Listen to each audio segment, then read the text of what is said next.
the sidelines for a long time. Now I'm finally getting in the game. It's about time. This is my time. This is my time. The only thing I consider impossible is losing. I've been waiting on the sidelines for a long time. Now I'm finally getting in the game. It's about time. This is my time. This is my time. The only thing I consider impossible is losing.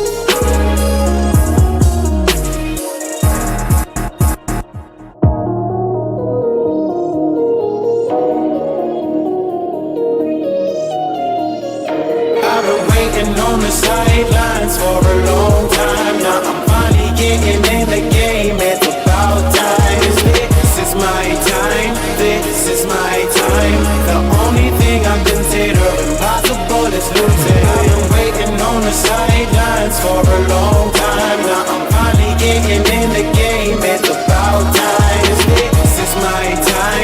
This is my time. The only thing I consider impossible is losing.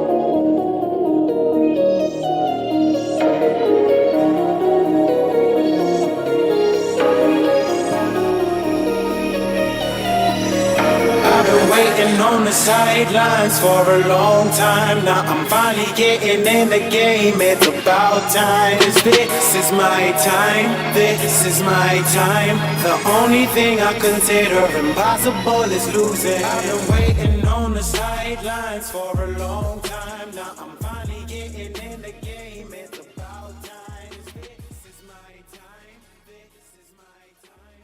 The only thing I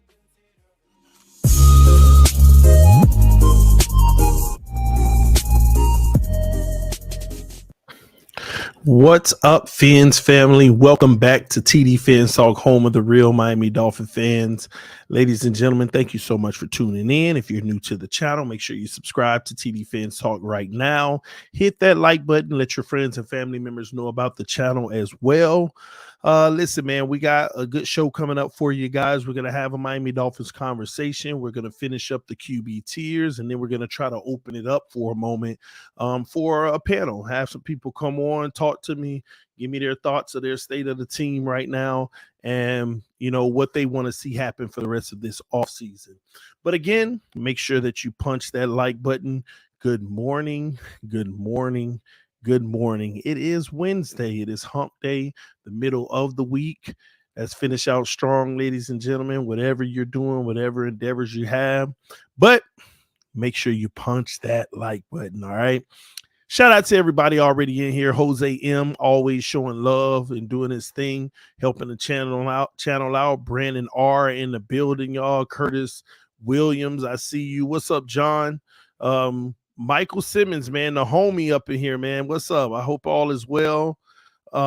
Ashton, Keena, Rankins, what's up, everybody? All right, so ladies and gentlemen, I was thinking, I was just sitting back last night, you know, while I was watching the Heat lose, by the way. Well, sorry, y'all. But I was sitting there thinking to myself, let me make sure I get my color right. You know, man, I keep on hitting it off. There we go. Uh, this here.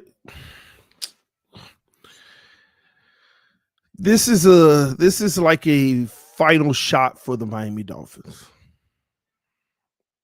This is like a final shot for the Miami Dolphins. Now, it's never a final shot because this team is going to be here for a long time. But I ain't going to lie, man. This is one of those final shots, man, for a lot of people where what I don't want to happen is the Miami Dolphins to turn into the Miami Hurricanes for me.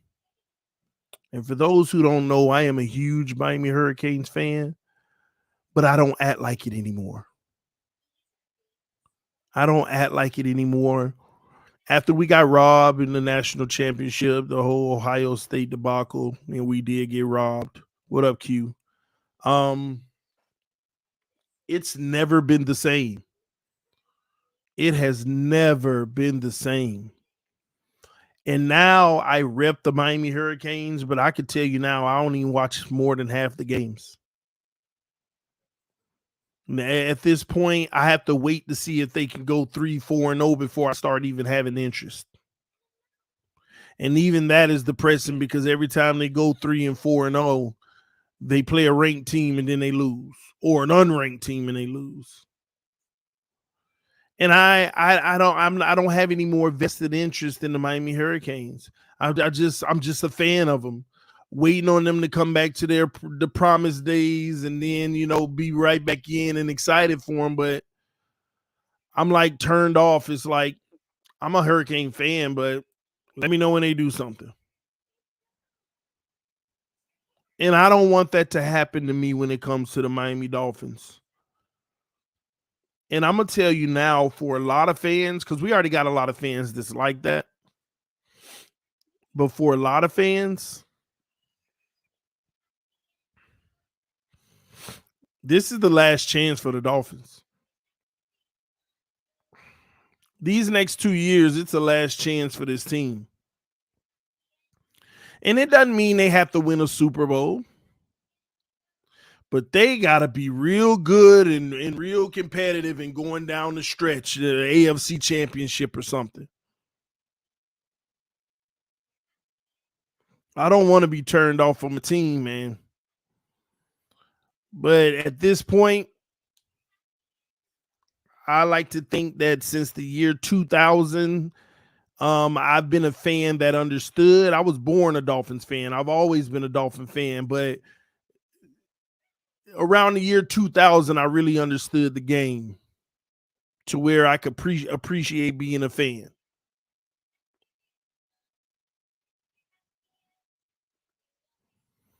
In 23 years, man,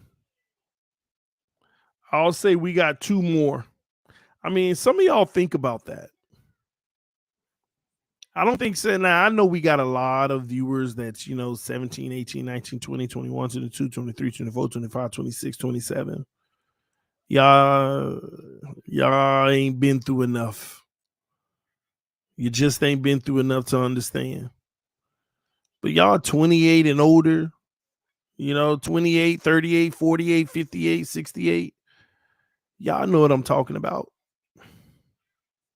Like literally since the year 2000. In 2 years would have been 25 years. And if we don't do nothing in these 2 years, we didn't do nothing in 25 years.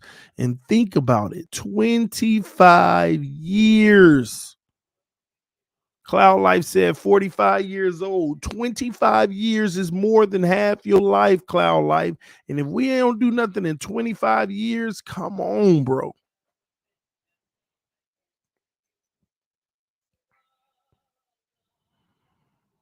It's tough. It's so tough.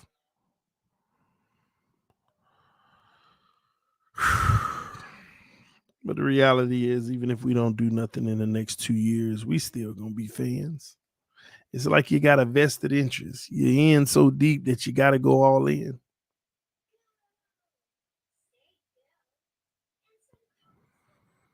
But but I hope that we get it done. And I hope we make moves that are indicative of a team that wants to get it done.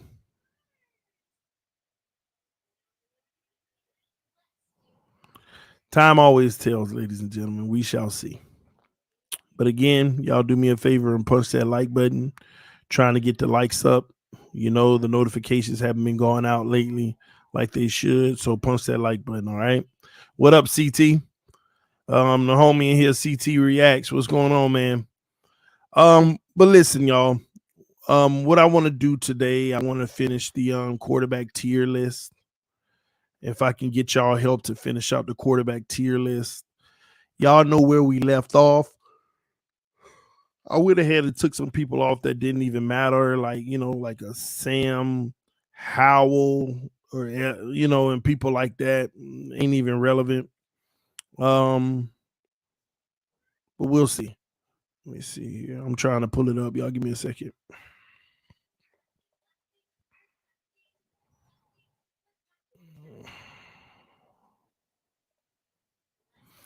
We're going to finish this QB tier list. That way we can hurry up and get to an open panel so that we all can have some discussion about our team, the team we love. Boy, oh boy. All right, so hopefully everybody can see this and see it just fine. We got 20 more quarterbacks to go that we have to go ahead and knock out. And we're gonna dive right into it this morning because I want to finish this so I can start doing our player bios and things of that nature.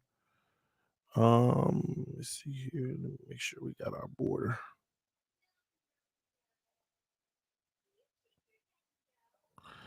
All right. So without further ado, let's go ahead and knock this out, ladies and gentlemen. We're going to start with Aaron Rodgers. Aaron Rodgers, ladies and gentlemen. What are your thoughts on Aaron Rodgers? Where would you place Aaron Rodgers? This shouldn't take that long as far as Aaron Rodgers. What category would you put Aaron Rodgers in for his career? For his career. Well, a lot of people want to just talk about 1 year, but we're talking career here, okay? Where would you place Aaron Rodgers? And it's funny to me where a lot of people have him. This is going to be real interesting.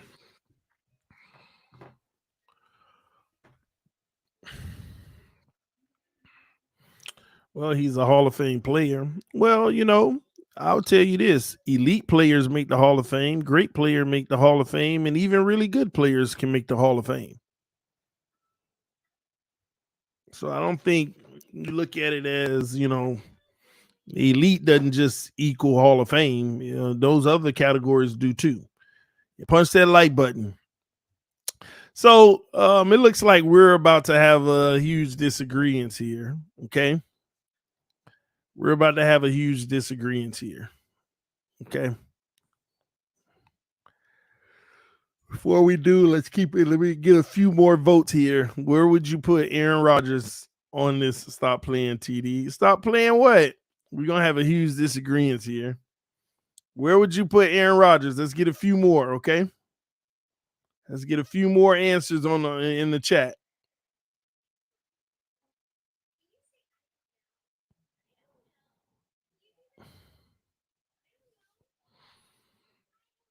All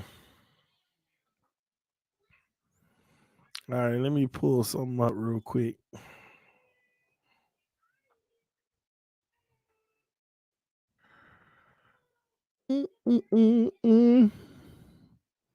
Drop the pool. The pool? What do you mean pool?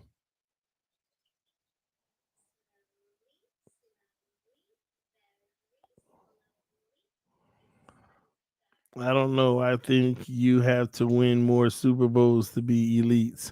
No, not necessarily. Not necessarily.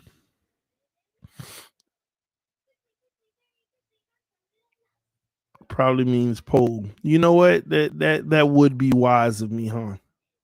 I think that would be wise. Let me put a poll. Yeah, I can see where people at. Aaron Rodgers.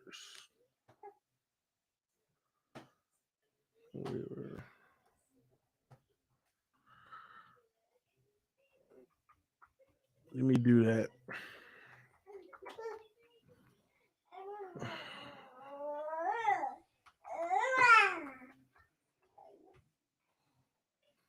All right, I just dropped the poll. That way I can get a better sense of the of where y'all coming at with it. All right.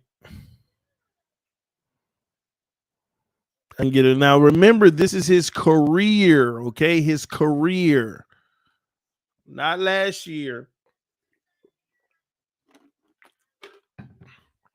His career.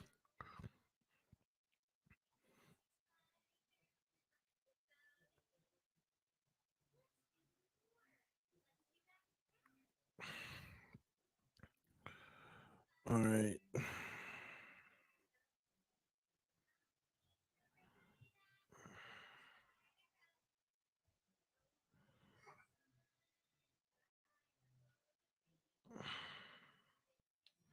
All right, let's look at the poll. Let's see where we are. Whoo, y'all, the poll didn't help at all. We got 45% elite and 45% great. The poll didn't help at all. You talk about, and I'm gonna be honest with y'all, this is not easy. This is not easy. But I guess I got to make the executive decision, all right? I got to make the executive decision.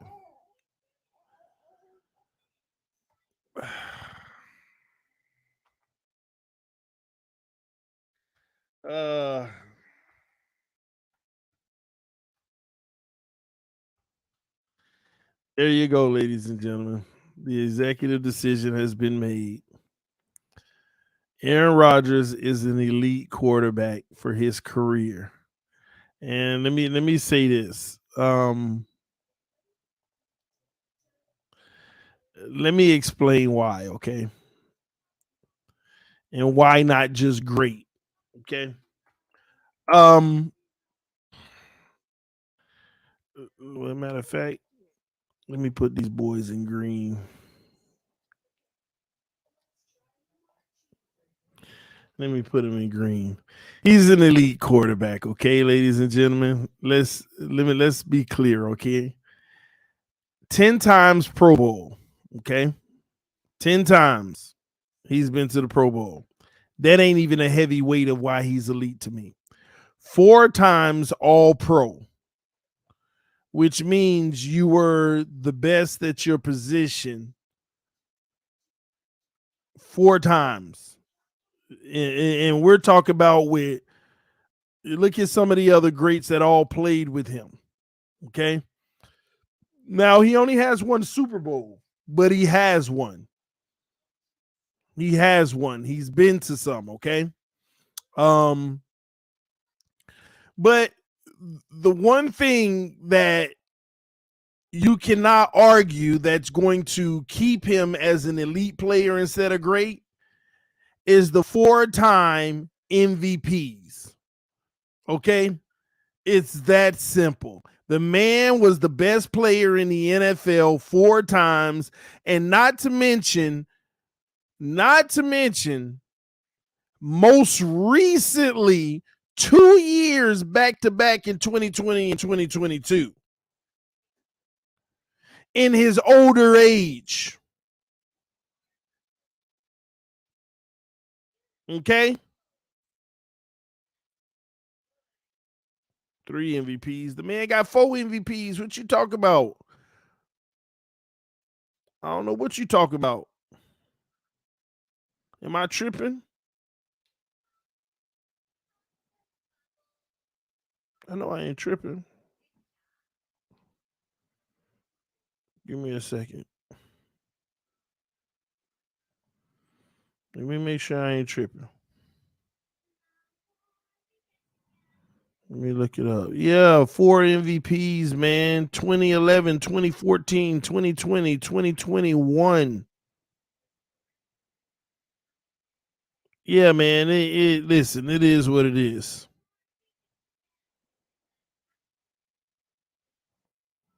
It is what it is. Okay. Um, he's an elite quarterback in the NFL, ladies and gentlemen. He's an elite quarterback in the NFL. There's no other ways around it. Okay. There is one other thing that I want to look up when it comes to him, though. So I think this will be the only thing that could change my thought process, but it'll have to be drastically bad. Give me a second. I'm pulling it up now.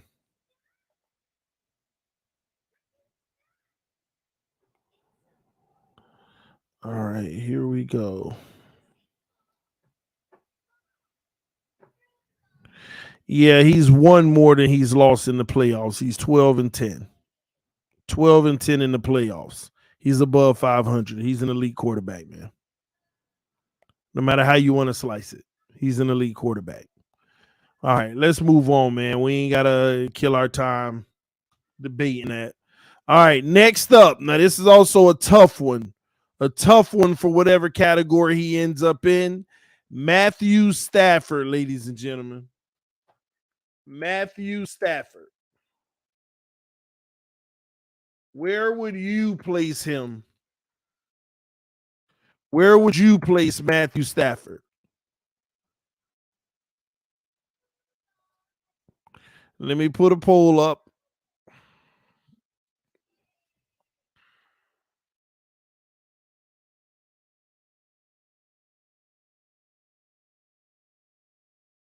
All right, Matthew Stafford.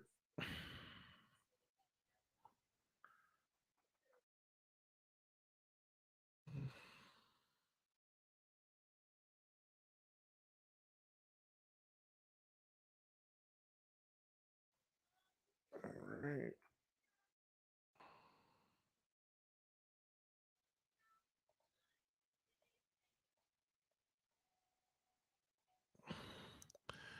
Listen, I'm gonna go ahead and make sure y'all don't tease yourself with ridiculousness now. He's not elite, okay? There goes the poll. He's not elite, so we're not finna tease ourselves with that option, okay? Put it in the comment section. Where do you have Matthew Stafford?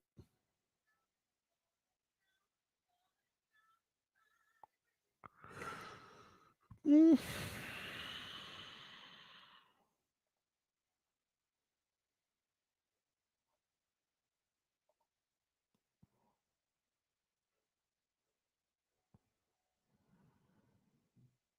Mm. All right, about 20 more seconds. And then I'll give you my thoughts.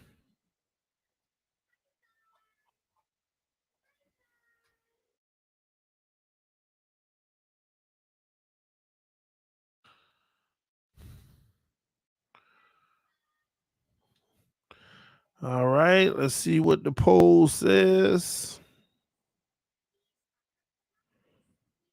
Hold on.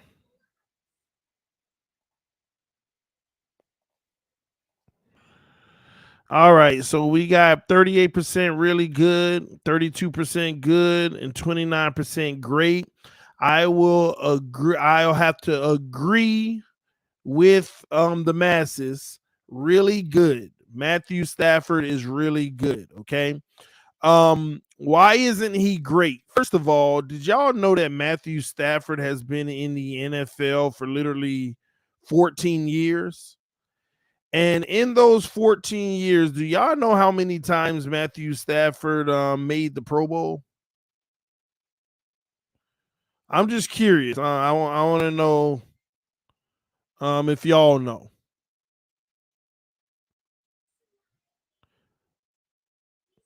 14 years. Do you even know how many times he made the Pro Bowl? One time. One time. Now, his biggest weight is winning a Super Bowl. Now, mind you, he won a Super Bowl on a pretty stacked team, but that's neither here nor there. I mean, a lot of guys win Super Bowls on stacked teams. But do you know before his 4-0 run in the playoffs that one year, he been to the playoffs 3 other times and went 0-1 all 3 times? I'm going to be honest with you. I got him at really good, and he is really good as a quarterback. But, man, if he didn't luck out and go to the Rams and win that Super Bowl, he would be in good. That Super Bowl is the only thing that elevated him to really good. And he was really good that year.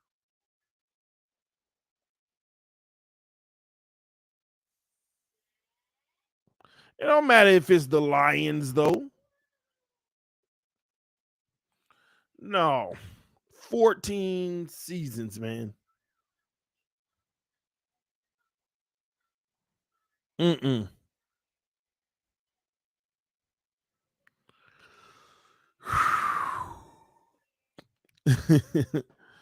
Man, so yeah, man, let's go ahead and put him where he belongs, ladies and gentlemen. Really good.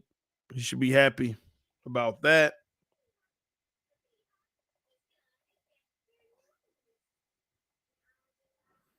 And when you look at it, yeah, that's the right company with Russell Wilson. Even though Russell Wilson has accomplished more, but remember Russell Wilson. That's where I'll compare the teams. Russell Wilson had the ideal team around him. Ever since Russell Wilson didn't have that team around him, he's been a Matthew Stafford. He's been a Matthew Stafford. All right, next up, ladies and gentlemen, Ryan Tannehill. Ryan Tannehill. Go ahead. Let's go ahead and pull this out. This one should be interesting as well. This one definitely should be interesting. Gosh, you're not gonna let me end the poll. All right.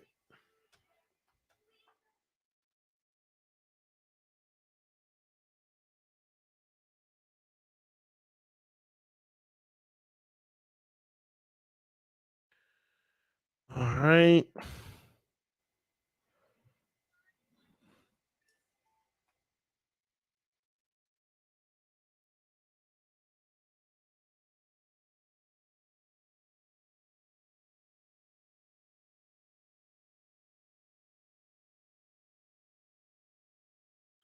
All right, the poll is up.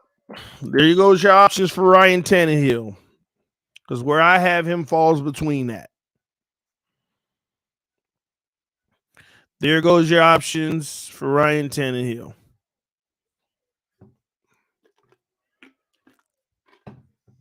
Where's the elite option, TD? That one isn't subject to Ryan Tannehill, okay? It's not.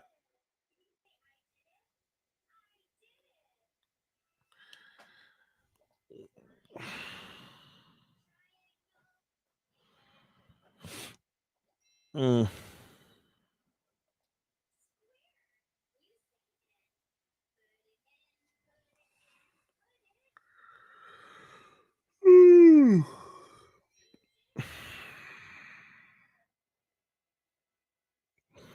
You know what's really funny about Ryan Tannehill's resume?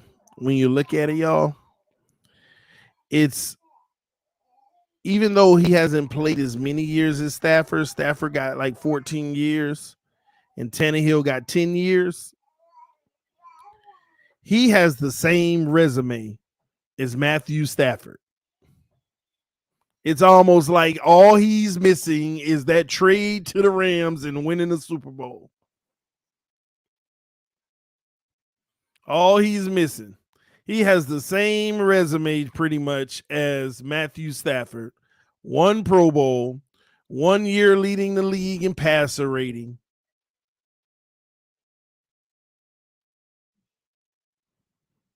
Ryan Tannehill. Actually, what's the shocking thing is he has a higher career. Let me make sure I ain't tripping. Give me a second. Wow. Ryan Tannehill actually has a higher career rating than Matthew Stafford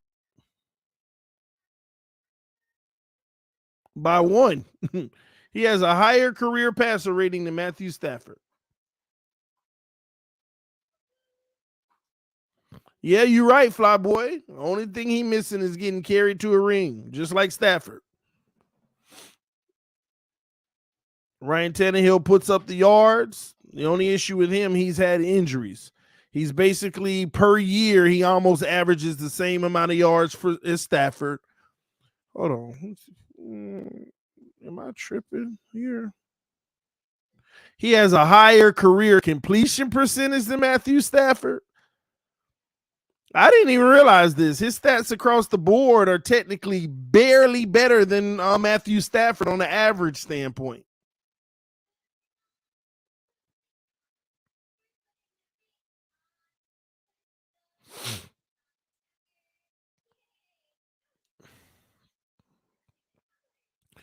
Jose M, he doesn't have 1 year of over 4,000 yards. He has 2 years of over 4,000 yards. Just FYI. And one of the issues with Ryan Tannehill is you had 3 seasons of his career where he got injured halfway through. 2016, he got injured, threw for 2,900 yards.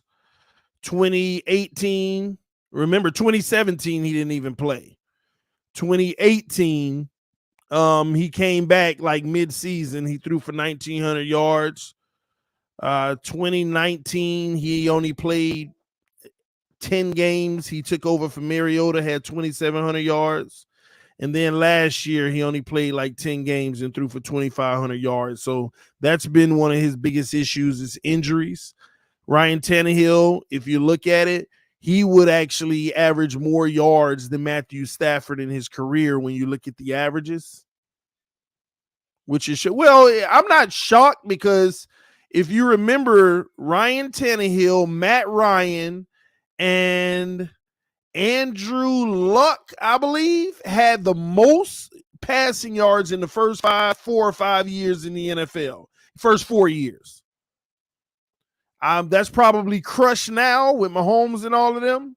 But remember, when Ryan Tannehill finished his 4th year, him, Andrew Luck, and Matt Ryan had the most passing yards of any quarterback in the first 4 years. I don't know if you remember that. Tannehill interception ratio high compared to Stafford. Let's see. Tannehill has roughly a 2-to-1 touchdown interception ratio. Stafford has a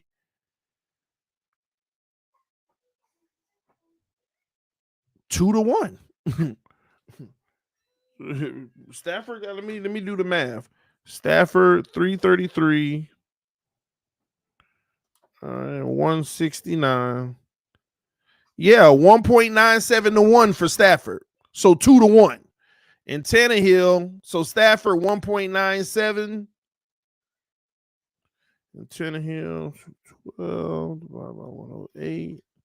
Tannehill 1.96. They are identical touchdown interception ratio.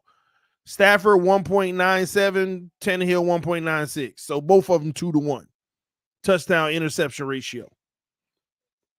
These guys are pretty much identical in their career. The only difference is, can Tannehill, if you want to put it that way, get carried to a Super Bowl and have that status? But anyway, he's not a really good quarterback like Matthew Stafford because Matthew Stafford has the ring. I have Ryan Tannehill. Let me see if y'all got it the same. I have him as a good quarterback. And y'all have 48% above average and 44% good. I have him as a good quarterback. I have it as good. I don't think he could win a Super Bowl, but he's the top of not being able to win a Super Bowl. Because Geno Smith, if Geno Smith going to be in that good category, I got to put Tannehill in the same boat.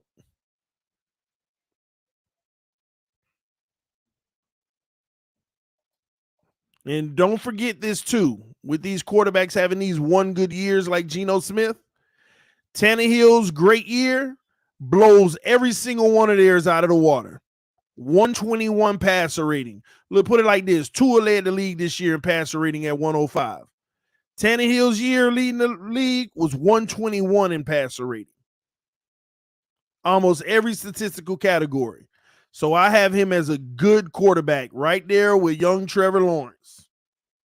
Trevor Lawrence should be higher. No, he shouldn't. Remember, Trevor Lawrence got 2 years in this league. You forgot his rookie year? We're blending his rookie year with his sophomore year.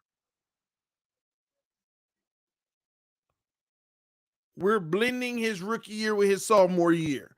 I thought this year Trevor Lawrence was really good. And that rookie year, average at best. And we still ended him up at good.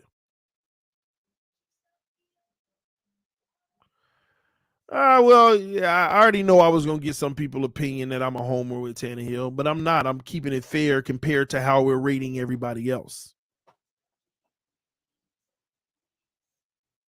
Remember, this thing, we're not taking injuries into consideration. We're just talking about career.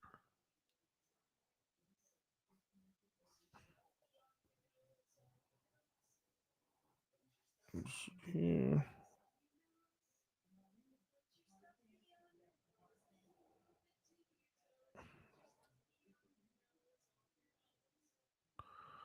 Oh my gosh, why am I frozen? All right, there we go.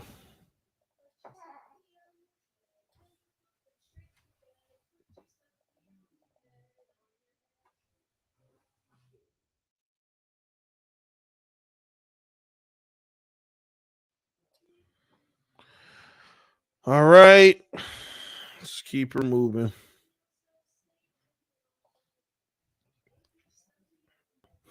And let me say this too. This is what's interesting to me.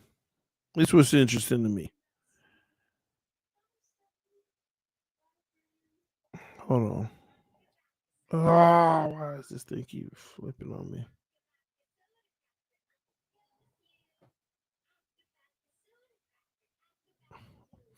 If you plug in Tua in the 49ers, does that make him great? That's see him play with the 49ers and see what the season end up doing. This ain't just plugging them on. You got to go play. Let's see what happens. All right, ladies and gentlemen, let's move on. Jacoby Brissett. Where do you have Jacoby Brissett? Where would you put Jacoby Brissett?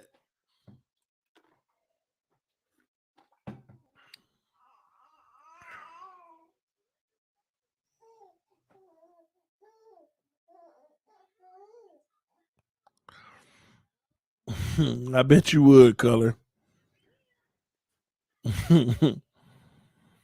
average. It's tough right here.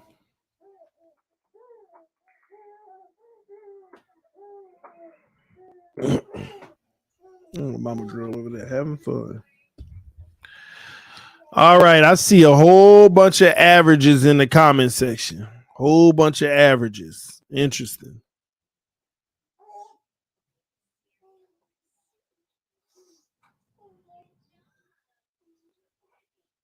He always been a backup. Fair.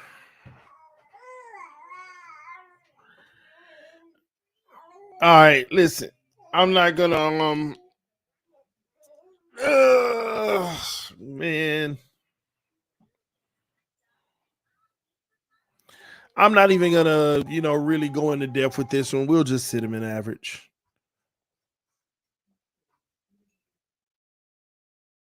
We'll sit him in average.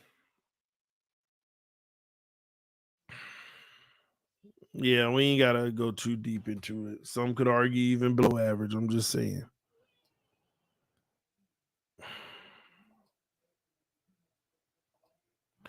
All right, let's shift the sales up. All right, next up, Joey B. Joe Burrow. Ladies and gentlemen. Joe Burrow. I'm gonna put the poll up. I'm just gonna put JB. Joe Burrow.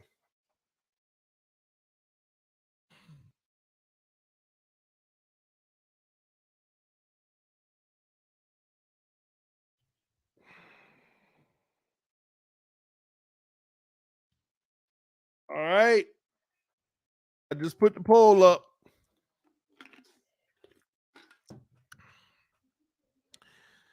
Go ahead and vote. And listen, let's pause before you vote. Let's listen to Jalen Ramsey's tweet the other day or whatever media he put it out on. He say y'all fans funny or weird or whatever. Basically what he was saying was you ain't got to hate on other players just because to basically stick up for your player. You don't have to hate on other people. It's weird to me. That's what he said. So go ahead and vote. Where do you have Joey B? Jody B.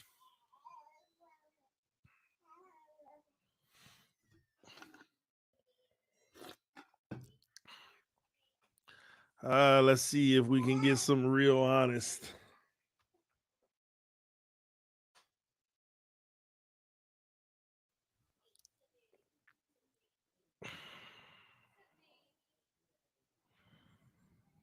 Mm-mm-mm. Mm-mm-mm. Joe freaking Burrow. All right, you got 20 seconds. 20 seconds left.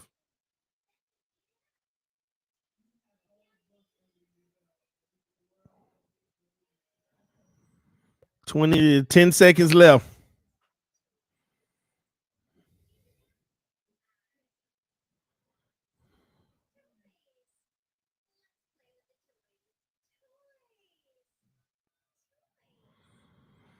All right.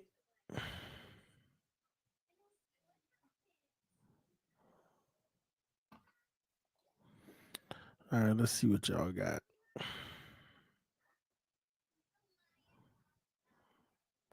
Mm-mm-mm.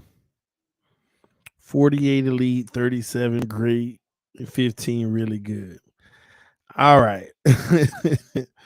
All right. So here we go. Let's have this conversation, okay? Let's have this conversation.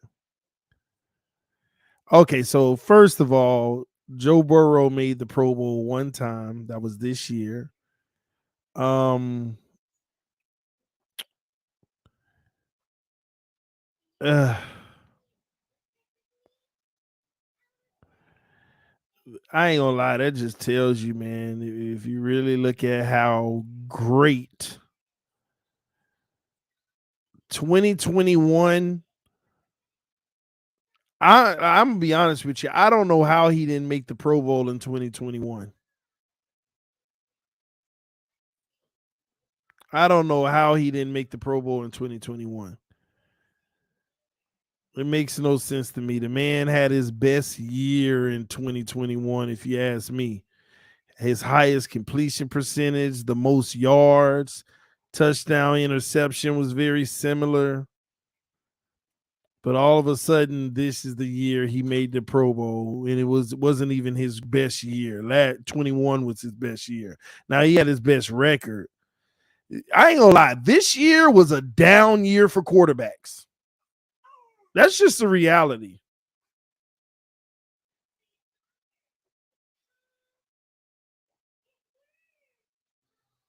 That's just a reality. Um, this year, man, I don't know what happened, but this was a down year for these quarterbacks.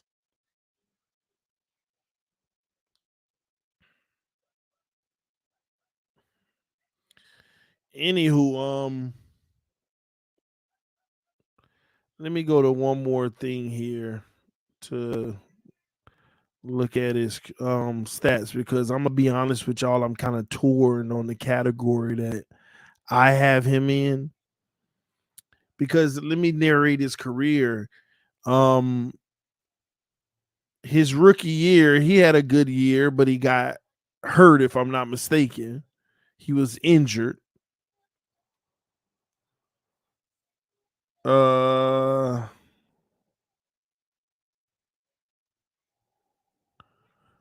Let's see, adding. Yeah, he tore his ACL and MCL in his left knee in week 11. That's where it was. That's what I was trying to figure out what week that was. So week 11, he tore his ACL and MCL his rookie year. But in his rookie year, man, he put up 2,700 yards, 13 touchdowns, 5 interceptions. I'm over here doing mental math. I'm prorating right now because, okay, so if you would have cut that in half, that's 13. He was on pace for throwing for 4,000 yards, 20 touchdowns, and 7 interceptions his rookie year. Phenomenal. With a 90 rating. With not as good of a team around him. Second year, he just absolutely went bonkers. He went ham in his second year. 71% completion, 4,600 yards, 34 touchdowns, 14 interceptions, 108 rating. And last year, 68.3% completion, 4,500 yards, 35 touchdowns, 12 interceptions. So he had more touchdowns, less picks, 100 rating. Man. Whoo. That's just you estimating, TD. Oh, I know. That's just me estimating. I'm telling you what he was on pace for. That don't mean he would have got it. He might have got more. He might have got less. I don't know.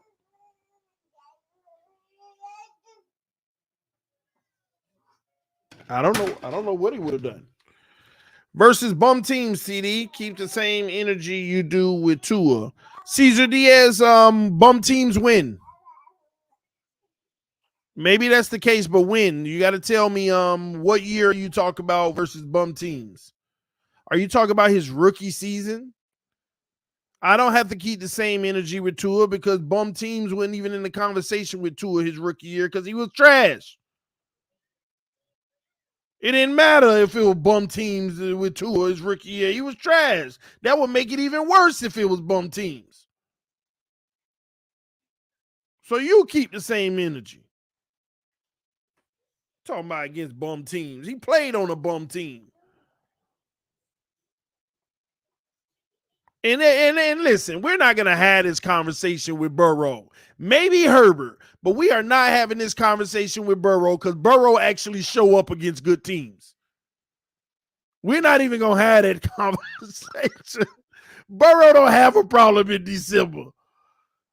So stop, man. Gosh, y'all want listen, boy, y'all want Burrow. Boy, y'all wish Burrow was Pat White. Just to make y'all feel better about y'all guy. Just deal with the fact he'll never be the best quarterback in his draft class. Deal with it. It's okay. You can still be great. You can still make the Hall of Fame and not be the best quarterback in your draft class. I know, Caesar, man. Oh, my gosh, man. It's okay. It's okay. But I ain't gonna lie. I'm still torn, y'all. I'm still torn of where to put Joe Burrow. Let me see where the poll ended up. Dang, y'all are so gung-ho on just automatically elite. I want to be honest with you. Let me tell you, now this might be unfair, but y'all hear me out here. This might be unfair. I'm going to be honest. I personally believe Joe Burrow is right on that freaking great and elite line.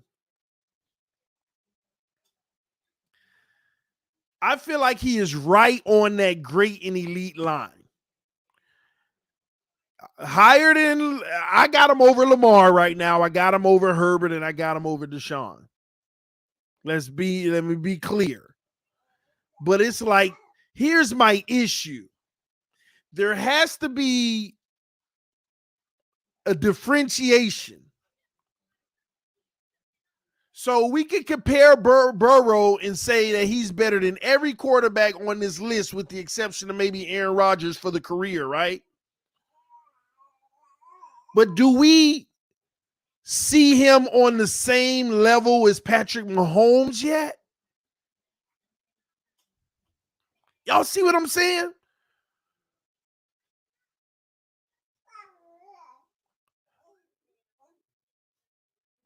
You see what I mean? And man, I'm not even, listen, man, y'all can kill me for this all you want, but I got to put him in the great category. And I'm going to put him at first in the great category, even though it ain't no specific order.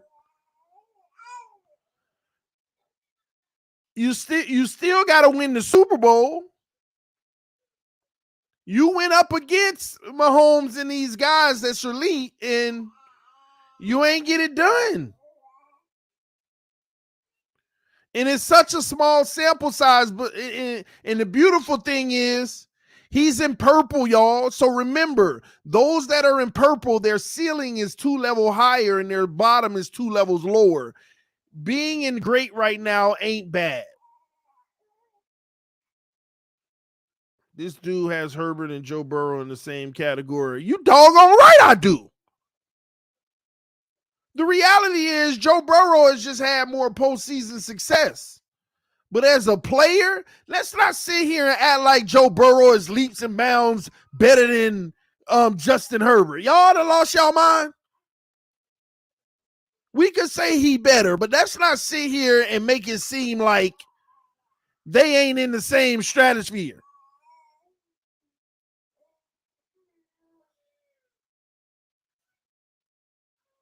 No, let's stop. If some of y'all had y'all way, y'all would want Burrow to be elite and y'all would want Justin Herbert to go down to good. You know, most of y'all don't like Herbert anyway, and I get it. Tua was drafted 5th. He was drafted, 6th, and he's better than Tua. That's a fact. I don't know why y'all hate on this man that much. Y'all hate Herbert with a passion. It's okay with Burrow. At least he was drafted before Tua, but Herbert? Oh, no, that just makes Tua look bad. That's all it is. It's personal hate y'all got for this man. Personal hate. Personal hate, man.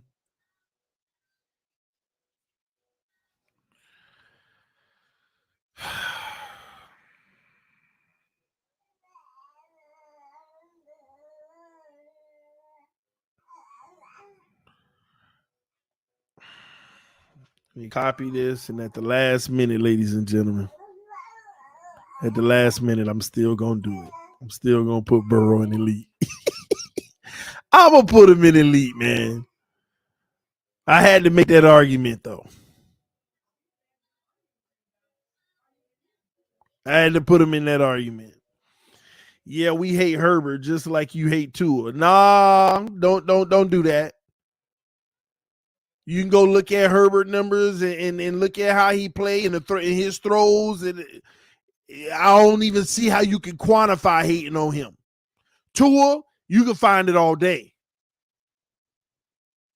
Only thing you if you want to argue about Herbert is not willing his team to that big game in the play. Well, they got to the playoffs, but they lost. At least the man got more experience in the playoffs than Tua.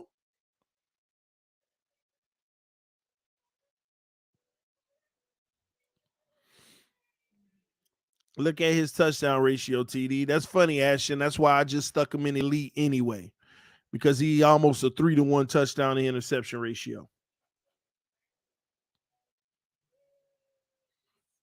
Burrow almost got a 3-to-1 touchdown to interception ratio. 82 to 31. It's like a 2.7 to 1.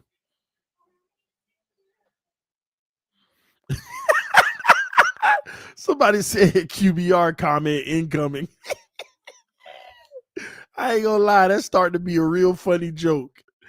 The fact that, hey, QBR comment coming. Tua led the league QBR.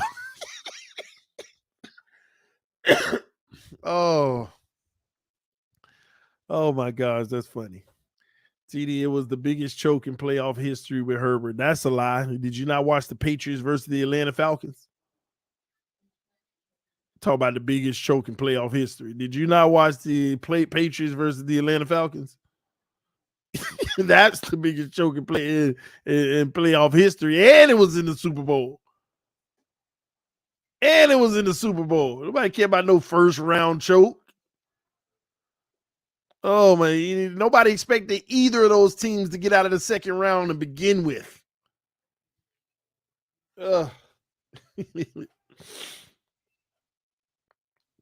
All right, man, let's move on. All right, we out of that now. All right, next up, this is an interesting one too. Kirk Cousins, ladies and gentlemen. This is an interesting one. Kirk Cousins.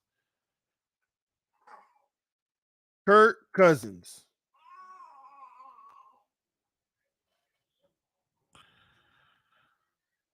What do you think?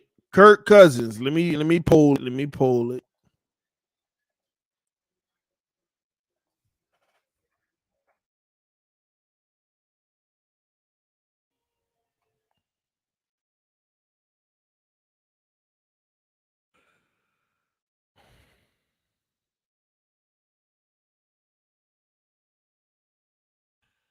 All right, let's see what we got for Kirk Cousins.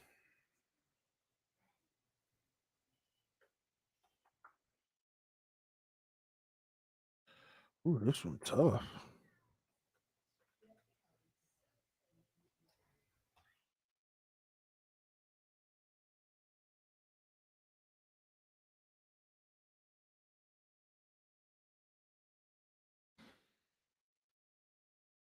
All right, the poll is up.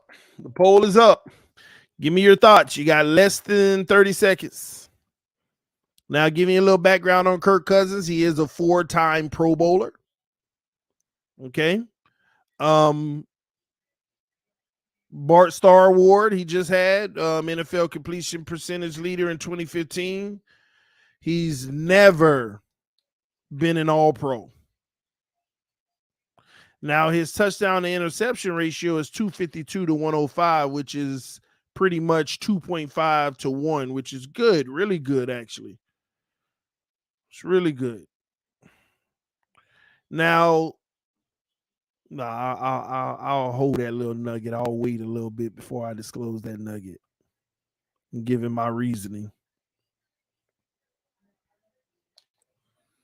Put it in the comment section. Where do you have Kurt? You got 10 more seconds, and we moving on. We talking about it. Did you poll Tua? Absolutely. Now people want me to go back to Tua's and do a reevaluation.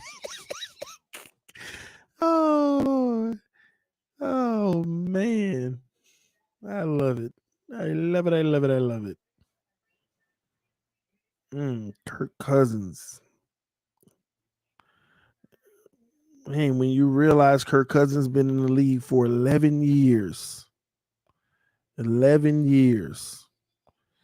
And Washington was pretty bad, or in those 11 years, the man, wow. You talk about somebody who know how to put up yards, because in his first 3 years, he only played 9 games in 3 years. So really, he's got 8 real solid starting years where he's played every single game. And surprise, surprise, Kirk Cousins, after his first 3 years, when he finally got his shot, he never missed an NFL game, with the exception of 1 game in 2019. And that might have been playoffs already clinched, which it looked like it was, because he went to the Pro Bowl that year too. And 2021, he missed the game. I don't know what it was from. Now, his biggest knock is his playoff record being 1-3. It's tough. You talk about a guy who statistically is putting up the numbers, but has no postseason success. All right, let's look at the poll. Let's see what we got. Oh, man. Great is 6%, really good 31, and good is 63. Oh, this is a tough one. This is a tough one. I gotta be honest with y'all. This is a tough one.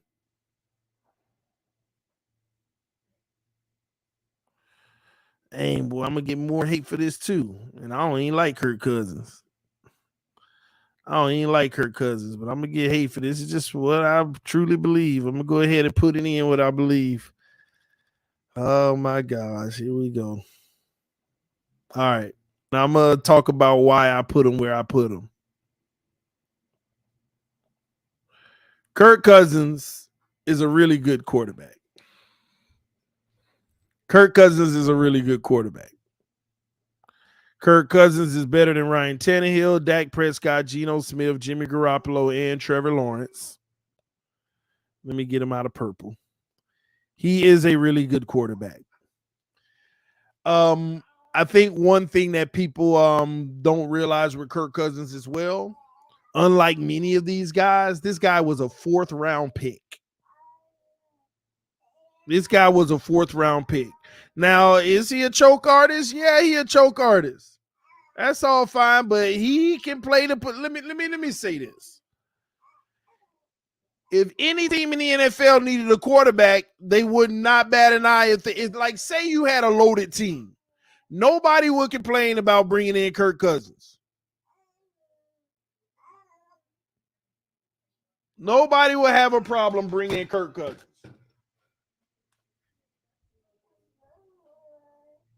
Kirk Cousins is a really good quarterback, no matter how you want to slice it.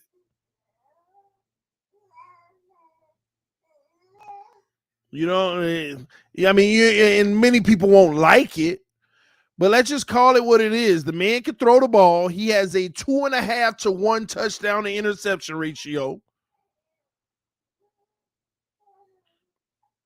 which means he takes care of the ball more than everybody pretty much under him.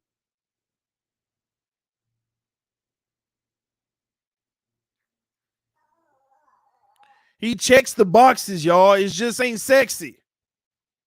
It ain't the sexy. It ain't the sexy check box checked. You know, he's a 4-time Pro Bowler. It ain't like I made him great, but he's a really good quarterback, man. He don't win in the playoffs. That's a big knock. Exactly. Imagine if he was a winner in the playoffs, he'd be right up there with the great ones. If he had playoff success and was winning in the playoffs, he would be with the great ones. You can't tell me that he ain't right there in line with guys like Josh Allen if he had postseason success.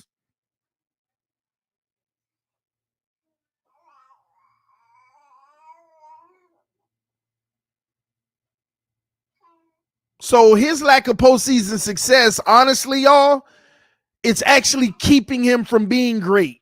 Not that doesn't mean he should be down lower. No. He's a really good quarterback. He actually is. He's the lead on getting that bag. But why he keep getting that bag?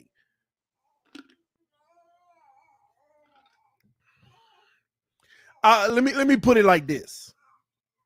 Look at everybody in the really good category. If all 4 of these players right here in the really good category became free agents right now, who would be the top of the pecking order? Right now, where they are in their career, with the exception of Brock Purdy, because you don't know because he's young. But between Russell Wilson, Matthew Stafford, and Kirk Cousins, if all 3 of them became free agents today, who would be the number one option? Who would be the number one option between those 3? And you can include both Russell and Matthew Stafford Super Bowl, but who would be the best option?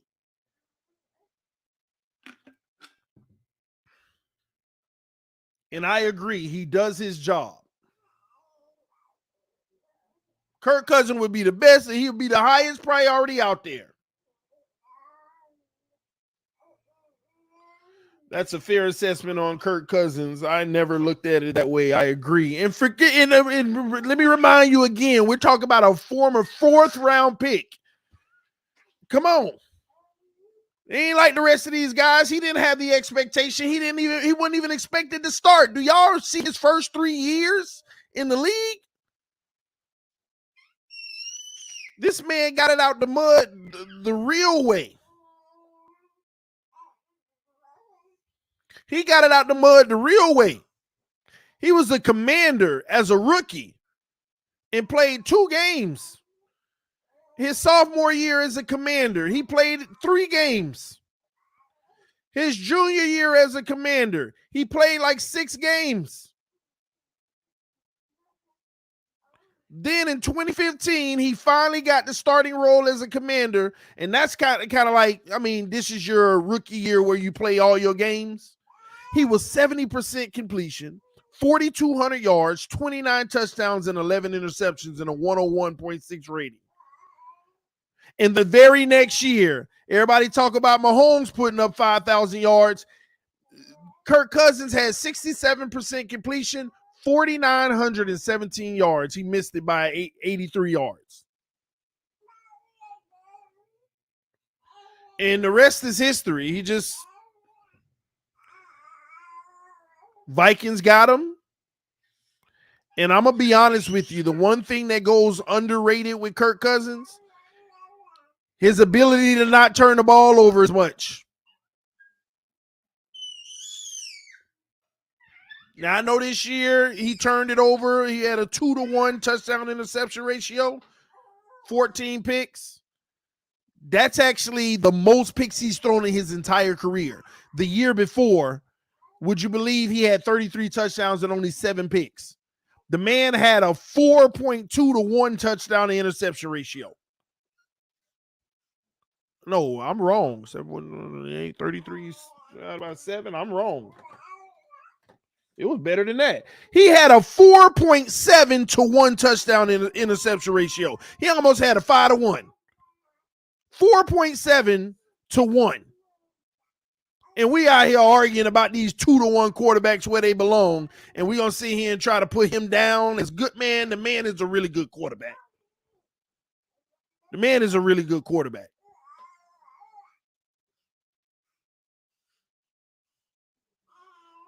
He's a really good quarterback, y'all. And great point. You make a great point, Sam Skeet. He's not real mobile, and he takes a lot of sacks, but he's doing all this in the pocket, though. He's still putting the numbers up, regardless of the sacks taken. Hey, mama girl. She having a ball, ain't she? Yeah. Y'all give me a second. You need my help? I'll pick it up. I'll move it for you. Okay. No, let me do it. Let me do it real quick. Y'all give me 5 seconds. Let me push.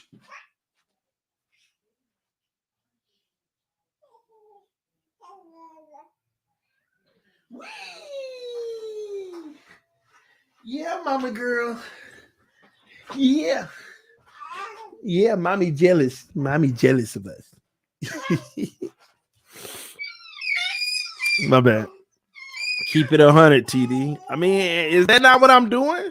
Am I trying to advocate for Kirk Cousins unfairly like I care about him? I ain't got no vested interest in no Kirk Cousins. I don't care about no Kirk Cousins. But I'm calling it. I'm telling y'all, this is my true thoughts on this list. When I do this list, I'm giving y'all my true thoughts. I ain't trying to be biased in any way. It just is what it is. It is what it is. Jealous. Well, y'all, why? Yeah. Yeah, mama girl. Yeah. Look at mommy. That's the face of jealousy. Yeah, she mad. She jealous of us. Yeah. Yeah. Yeah. hey, I'm just sorry I'm the favorite. My bad, y'all. Anyway, side conversation with the wifey. But yeah, man, Kirk Cousins is a really good quarterback. Y'all can hate all you want. Let's move on, man. Let's move on. All right. Daniel Jones. Daniel Jones, ladies and gentlemen. Interesting one.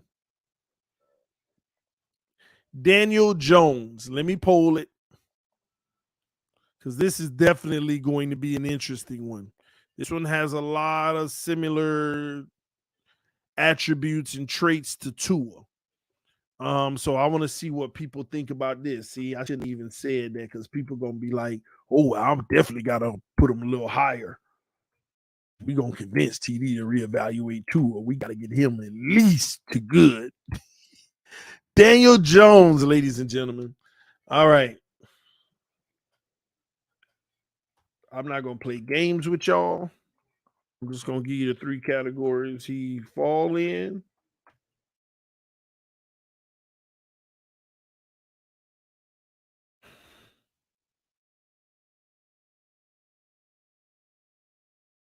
All right, there you go. There you go. The poll is up. Daniel Jones. Let's see what you think.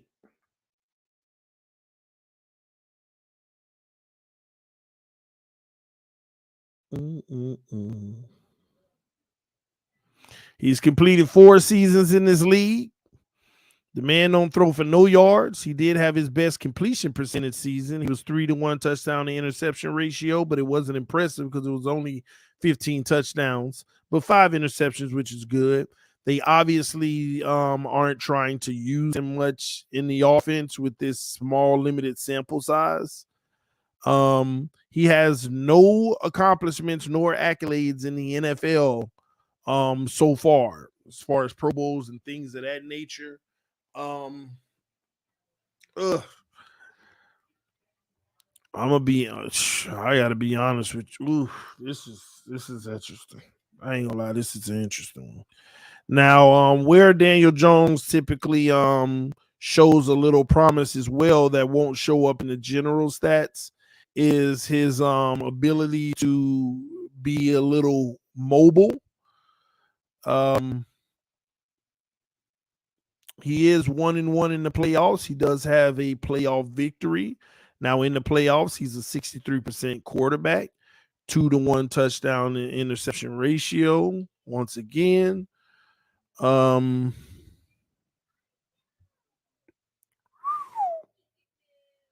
mm, be honest, this is gonna be an interesting one, y'all.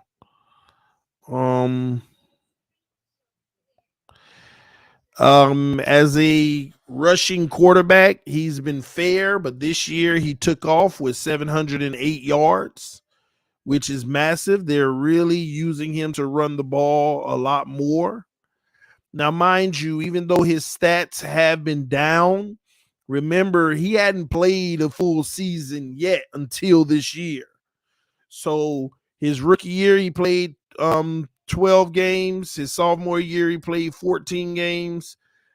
21, he played 11 games. And this year, he played 16. So he missed one, which would have been 17. He missed one game this year.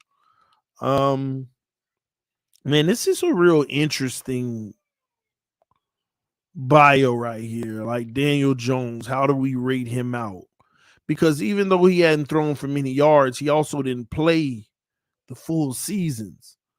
His rookie year, this kid was on pace for 4,000 yards, but he didn't play the full season. The next year, he was on pace for about 3,300, somewhere around there. And then the sophomore year, he was on pace for like 4,400 yards. Junior year. And then last year, he played all games and only threw for 3,000. It had a 62% completion percentage. But this was so-called his breakout year. This was his good year all of a sudden. 86.5 career rating. All right. Let me go to the Let me go to the poll and see where y'all had it at.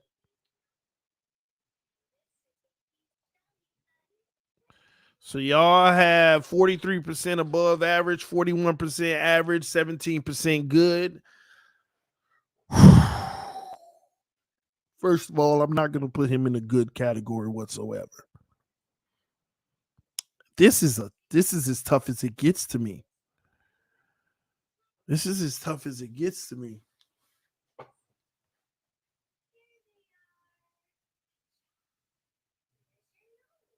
This is as tough as it gets to me. The first 3 years, the Giants they just never did anything. They admitted it as well. But his production was average at best. Now, last year, from a passing standpoint, he maintained his average level, but that 700 rushing yards made him above average. And technically, you can say he's an average quarterback, but what you saw last year was more indicative of who he is, which is, see, this is what's tough about it. He's slightly above average. He's an above average quarterback, and that's only because of the rushing element. Which, I'm sorry, if I'm the Giants, you ain't in my future. I'm sorry. I'd be mad. I'd be mad. See, I got Tua above average without the rushing. But if what got you to above average is the rushing element, I don't know. I don't see what they see. Now, I understand he got the cannon and they just paid him when you think about it. So what are these teams doing? What are these teams doing?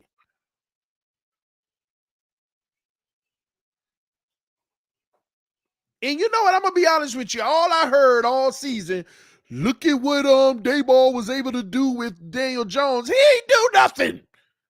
The man ran the ball. That's it.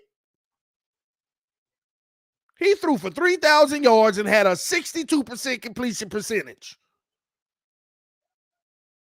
Because he ran the ball for, see,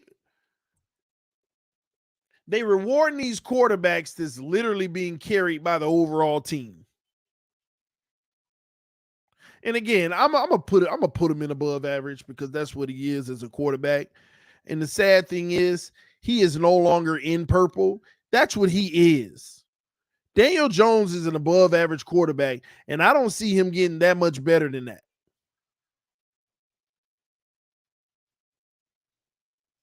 I don't see him getting that much better than that.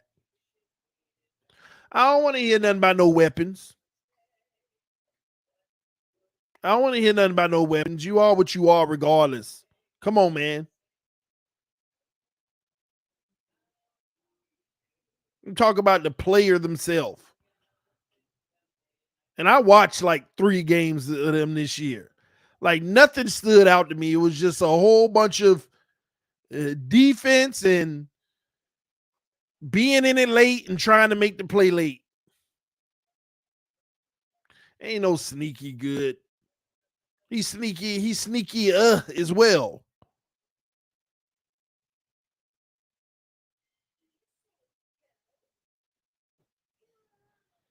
Daniel Jones had a career year the same time Saquon had one as well. Take that into consideration. Oh my gosh. You know, that's my problem. See, let me help y'all understand something about these terms and how they could be so greatly misleading. A career year. Let me tell y'all what it is, right? Say TD was a quarterback, right? In my rookie year, I threw for 200 yards in 17 games now. 200 yards, 1 touchdown, and 30 interceptions. My second year, I threw for 300 yards, 2 touchdowns, and 30 interceptions. The next year, I throw for 600 yards, 2 touchdowns, and 30 interceptions. All of a sudden, I get to my 4th year, which I don't even know how that's possible. But I get to my 4th year, and I throw in 17 games for 1,400 yards. I throw 8 touchdowns, and I only throw 22 interceptions. That's a career year for me too. Now, I exaggerated it away from what Jones did, but this is the whole point about these terms, career year. Do you know that trash 4th year would be my career year? I quadrupled all my results, but it's still trash. The man played 17 games and threw for 3,000 yards. Man, miss me with a career year. The man only threw for 15 touchdowns. He didn't even average 1 touchdown per game. Miss me with a career year. I don't care nothing about Saquon Barkley having a career year as well. You threw for 15 touchdowns in 17 games. Miss me with this career year. Let me say that again. You threw for 15 touchdowns in 17 games. Stop. Stop it. If you don't even average 1 touchdown a game, get out of here. Career year. Well, his career need to be ending soon if that's the case. Oh my God, Daniel Jones has no receivers. Okay. All right.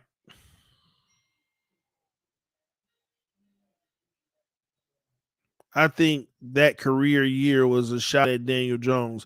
It wasn't a shot at Daniel Jones because he said Daniel Jones had a career year the same year Saquon had a career year. Consider that. Basically, well, Saquon had a career year, so it takes some off of him. Derrick Henry freaking had a career year the year Tannehill had a career year. And at least Tannehill put up over 4,000, almost 4,000, over 4,000 yards, had the highest passer rating, threw for like 30-some touchdowns. The same year Derrick Henry had a career year and was an MVP candidate.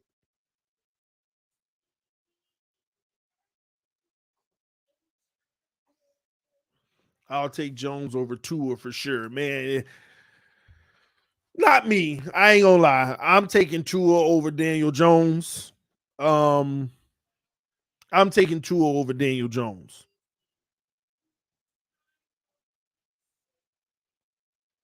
Now, Daniel Jones has a greater upside.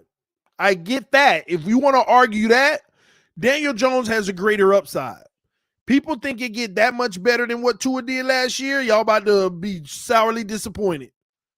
It don't get that much better than what Tua did last year. You just hope that you get it on a more consistent basis.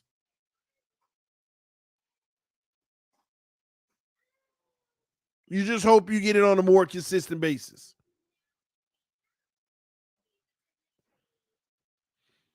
You can't say that, TD. You never seen Jones with weapons. Well, I get that notion, but again, TD evaluates you with and without, and I put a heavier weight on without.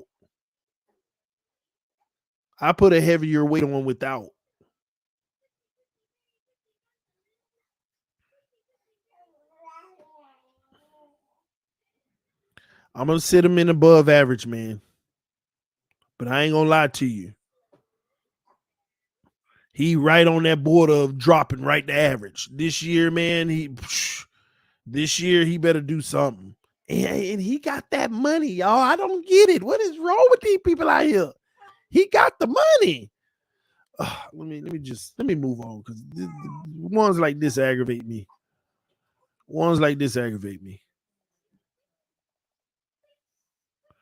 But yeah, nah, I personally, I actually would take Tua over Daniel Jones right now.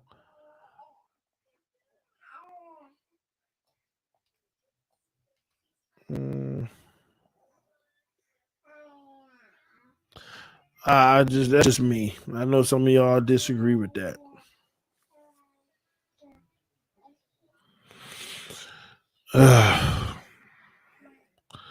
Tua good, TD. And I'm a Bills fan. Oh, I mean, I think Tua had a good season this year. But again, we're not talking about what you just saw this year. I'm taking all 3 years of Tua into consideration, and this is where he ends up. Now, remember, Tua is in purple. He ain't got the fade of Andy Dalton and Daniel Jones. Andy Dalton and Daniel Jones are in black. They are who they are. Tua is in purple. So I feel like he has an opportunity to get 2 levels up or go 2 levels down when it's all said and done. And if Tua can reach those 2 levels up, that's all we need. And we can win a Super Bowl with these top 3 levels. So look at it that way. If you're on the same level as other people, but you're in purple, you straight because you still got more upside to you.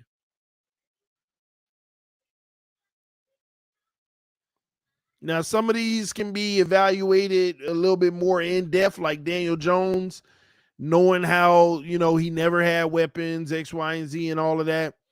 And let me ask y'all a question. I want y'all to be honest now. I know I said Tua had a good season. Let's just take this year by itself. Where would y'all have put Tua's season by itself? You know what? Let me poll it. That way I can wean out the people who are going to be delusional anyway. I can weed out the people that's going to be delusional. Let me poll it. Tua 2022/2023. Nope. Let me just stick to 22. He wasn't even there for late in the year in the playoffs, so it don't even matter. Let me see.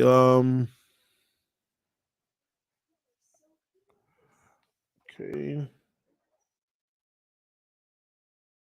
We're going to poll this real quick.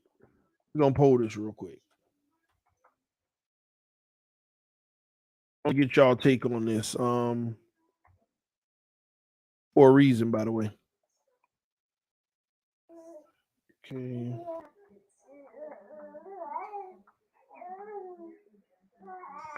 All right, go ahead and fill out the poll.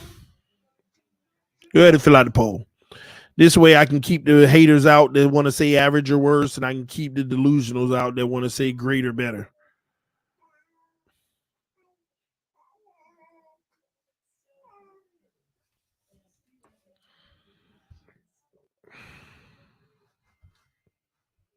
Let's poll this.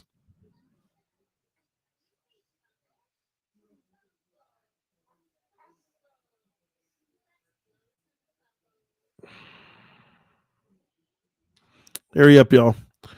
Let's at least get 50 votes and I'll close it right away. We got 35 votes right now. 37, 38. Let's give 50 votes and I'll close it.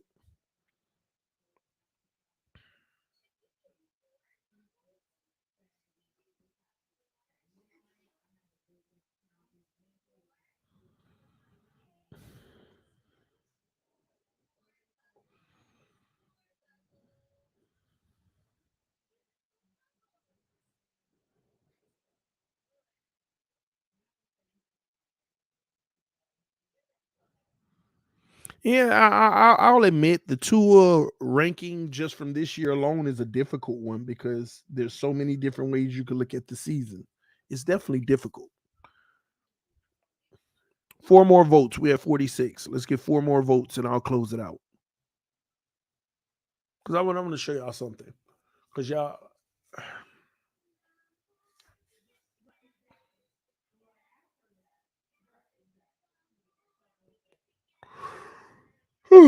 All right.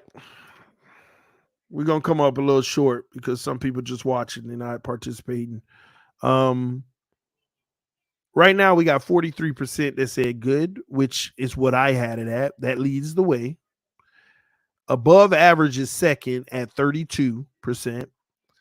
And last, you got really good at 26%. 26%. Okay. So I feel good about where I was. Tua had a good year, but Tua's year this year was obviously better than the previous 2 years, right? So if it was better than the previous 2 years, you know what? Let's do that. So y'all say 2022. We got overwhelmingly high votes on good, right? I'm gonna do the same poll. I'm gonna do the same poll for his sophomore year, the second year. That way you'll know where where people are being ridiculous or not, right?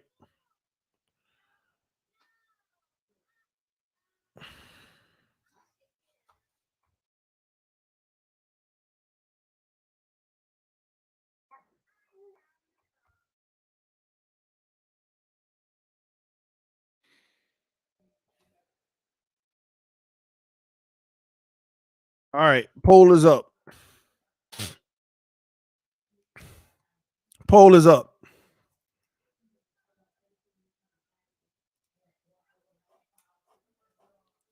Poll is up.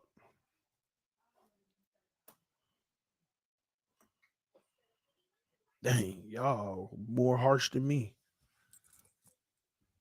Y'all, I ain't gonna lie, y'all tripping. Y'all harsh. y'all harsh. All right, it's getting back. It's getting the right way now. I was finna say, boy. Dang, it went back. Y'all brutal, man. No, listen. I'm a um I'm gonna pull a trump card on what I think anyway. I just want to see if how aligned I am. I'm gonna see how aligned I am. But I'm gonna tell y'all what it is anyway. Even if the leading one I feel is wrong, I'm gonna tell you what it is. Tough crowd. I know. Listen. I'm being fair to Tua. I feel like I've always been fair to Tua, but you know, I embrace the biggest hater role. But yeah, y'all really trying to cook him right now. All right, hurry up. We need 8 more votes so I can close this one and get to the last one. 6 more votes. Hurry up. 6 more votes.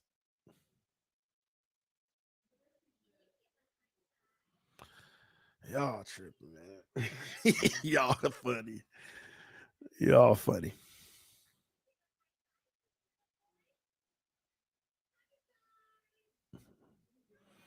Y'all is funny. Fun tea.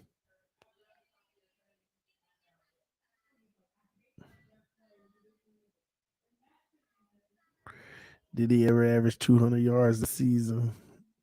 Below average, and I love Tua. Dang. See, them late seasons really hurt.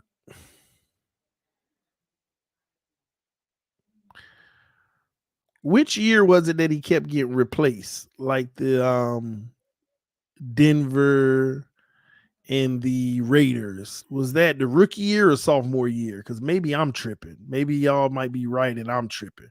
Which year was it that he kept getting replaced? Rookie or sophomore? Rookie, right? Yeah, I know I ain't tripping.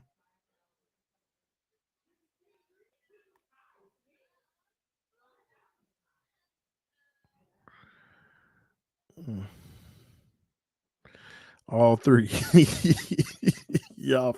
All right, man. Anyway, the poll is done. All right, we got 39% average, 35% below average, and 26% average. So y'all are correct. He was average his second year.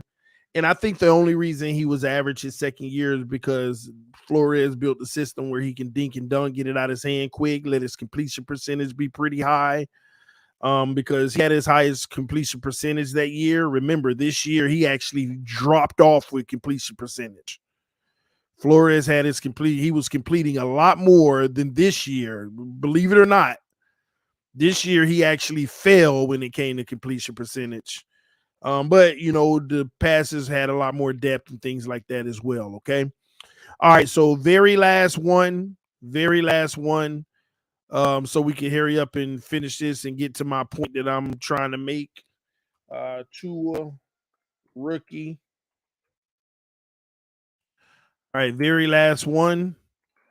All right. All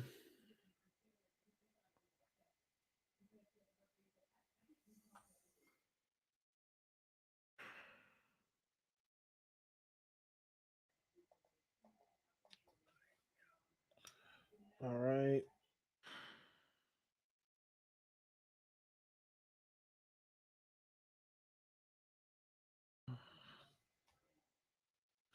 The haters gonna come out in this one. Here you go. It's up. It's up. Fill out the last one. Let's hear it get to 50 votes.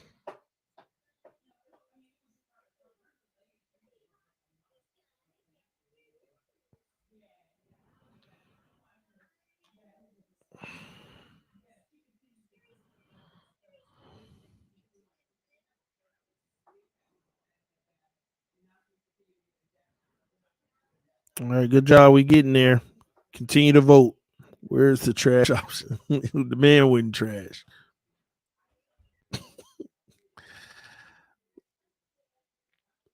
Almost there. Come on, votes. Let's get these votes in. Let's get these votes in.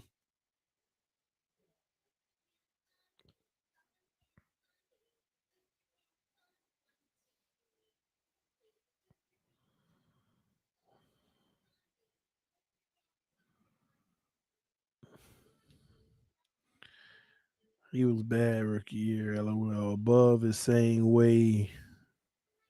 Oh. Yeah, you can consider the fact that he was a rookie. 6 more votes. Come on, y'all. Please. Let's get 6 more votes.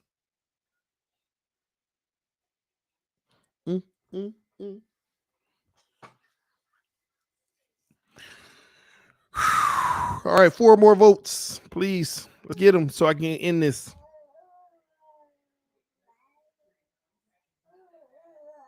Three more votes. 2 more votes. It's in the comment section.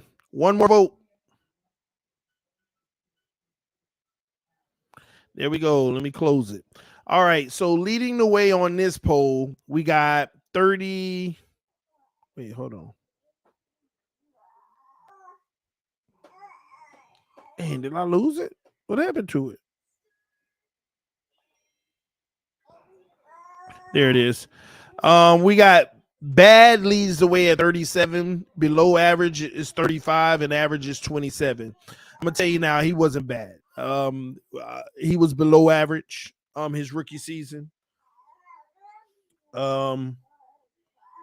And there's a lot of context to put into his rookie season. Ryan Fitzpatrick was the better option as a rookie, so he didn't get to play much. Also coming off of a hip injury. All of that when you put it into context, okay? So here's my deal, okay? The reason why I wanted to poll out all three. Is because what we're doing, because I know y'all keep on going back to Tua in the comment section of where he's ranked. We're talking about his career so far.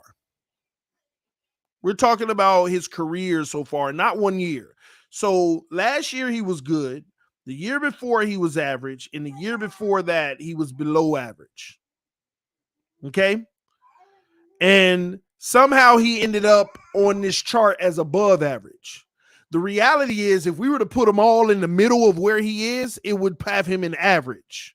But the reason why I have him above average instead of average for his career is because I put less weight on a rookie season and more weight on a third season. So I make his good season gets more weight and his below average season gets less weight. So that's why he ended up above average for me. I don't think it's fair to hold a rookie season and give it a whole factor point as a rookie. Now, if you balled out in it, I might give you more of a factor. You see what I'm saying? Because as a rookie, you came and balled out. You might get a bump of a factor. But I'm not going to hold it against him because he was below average his rookie year. I might half factor that when we talk about his overall. What he does in his third year is way more representative than what he does in his first year. So that's why Tua ended up at above average. But remember, he did have a good season overall. And some people argue the good season. They say it was above average. But I'm going to be honest with you. We ain't got to nitpick the situation. We saw a level of a ceiling that was really good. But when you put his season together all together, he had a good season. And again, some people could argue it was a little under good because of December and all of that. Let's just take the semantics out, and the man had a good season. So overall, right now for his career, he's above average, but he is climbing, and that's what's important. This is the last year he's going to have while he's in purple to climb that ladder, because the fourth year is going to have the heaviest weight to his overall. So you want to see Tua come out at a minimum and have a great year this year. That's what Tua needs to have. Because if Tua can have a great year this year, his career so far will be really good. If he has a really good season this year, he might still end up at good. If he has an elite season this year, we be having this show next year debating great or really good. We be debating whether he's great or really good as his career so far. So that's where we are with it, man. Now, the only issue that I do have with Tua, because this was all about Daniel Jones. So let me show you why I did that comparison. Because everybody keeps saying Daniel Jones ain't had the weapons Tua had, which is correct. It's fair. But that's the only thing that frustrates me and is concerning about Tua. When you had all the weapons, you were good. And that's it.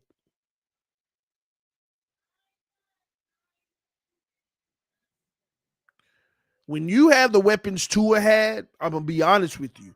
You expect that quarterback to, if they that dude, you expect to have it to be great.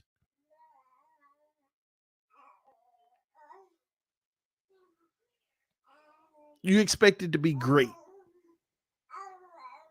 Like people argue, Burrow got weapons, but why aren't we matching that production? Why aren't we balling like that? Some can say health. That's a big factor. You're correct. Health is one of the factors. But unfortunately, Burrow isn't having the collapses that we're having. See, it's one thing to talk about great play. It's one thing to talk about the great play and they all playing great, but Burrow ain't giving us these collapses that are just unacceptable. Be careful. Make sure she don't put that in her mouth. Let me hold it. Y'all give me a second. I get it. Hey, mama girl. Come sit with me for a little bit. Come hang with me. You just having you a ball, ain't you? Oh, I don't need the headset. But yeah, we can't have these collapses. We can't have these collapses. And that's the biggest, that's one of the knocks on Tua.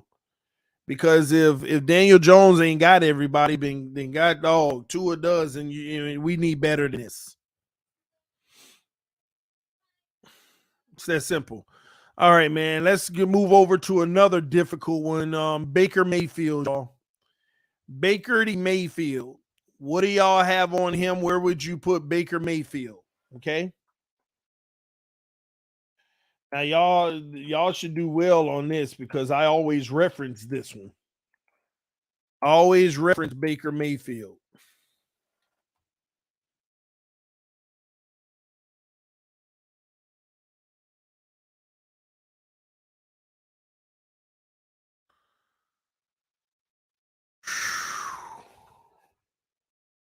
All right. The poll is up. Give me y'all thoughts on Baker. Give me your thoughts on Baker.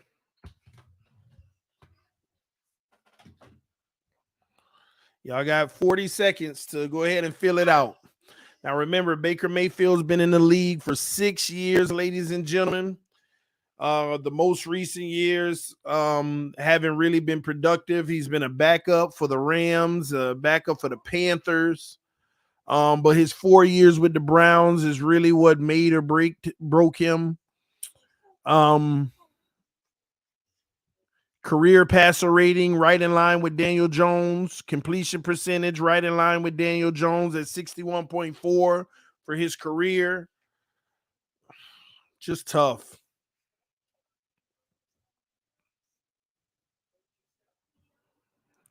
Any accolades in the NFL? Baker Mayfield has 0 accolades in the NFL, other than all rookie team. But outside of that, 0 accolades in the NFL. He has a career completion percentage of 61.4. Touchdown to interception ratio is like 1.7 to 1. So below the 2 to 1. Yeah, it's a tough one, man. All right, 5 seconds. 5 seconds left.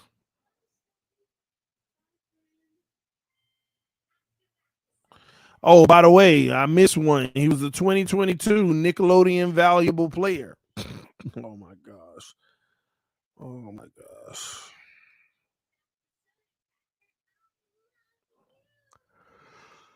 Let's see. No Pro Bowls, no nothing. Does he have playoff? He's been in 2 playoff games, and he's 1-1, and he's 62% completion in those. Oh, my God. We're talking about the #1 overall pick. Oh, this is a headache. This is truly a headache. This guy's career. Let me look at one more stat, and then I'll be ready to give y'all my thoughts.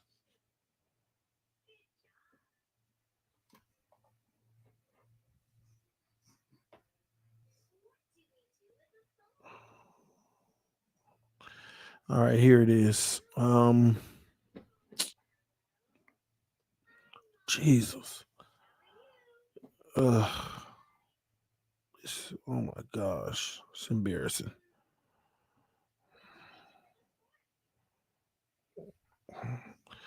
Yeah, he's been an interception machine with the exception of 2020 when they loaded the team.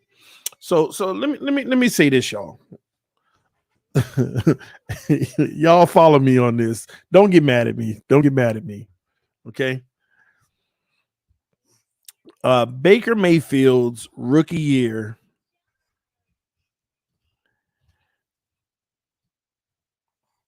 He was, I gotta say this, okay? Y'all don't get mad at me. See, because the reason why I said y'all should be able to grade Baker real good, because I always use him as an example, because I feared greatly that this would be the Tua effect for us. Baker Mayfield actually had a better rookie season than Tua. Okay, not by much at all, but he well, yeah, let me stop lying. He had a much better, he actually did have a good rookie season. Okay, Baker Mayfield had a good rookie season. His sophomore year, though, he like fell off a map, 59% completion percentage. He threw some yards, but he had 22 touchdowns and 21 interceptions. Just trash. But they never pulled him, but Tua was getting, they never pulled him out, right? But this is where I always reference Tua in Baker Mayfield. His third year, remember when they got all them weapons around him and they got that team around him, running game, line, everything? He went 11-5. See, the only difference is Baker at least stayed healthy more than Tua.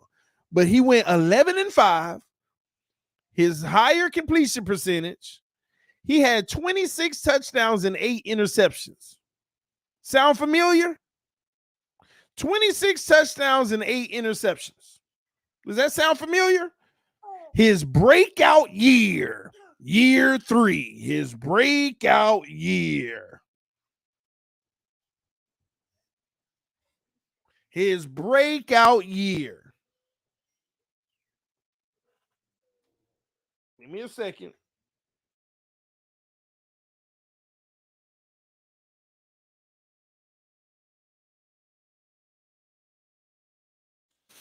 And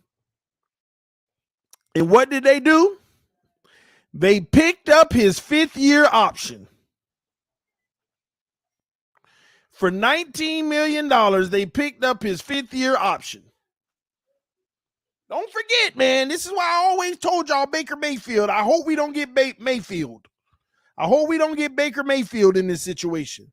His third year was his breakout year, 26 touchdowns, 8 interceptions, threw for 3,600 yards. Remember, that's a 16-game season, not 17. So on pace for 4,000 yards.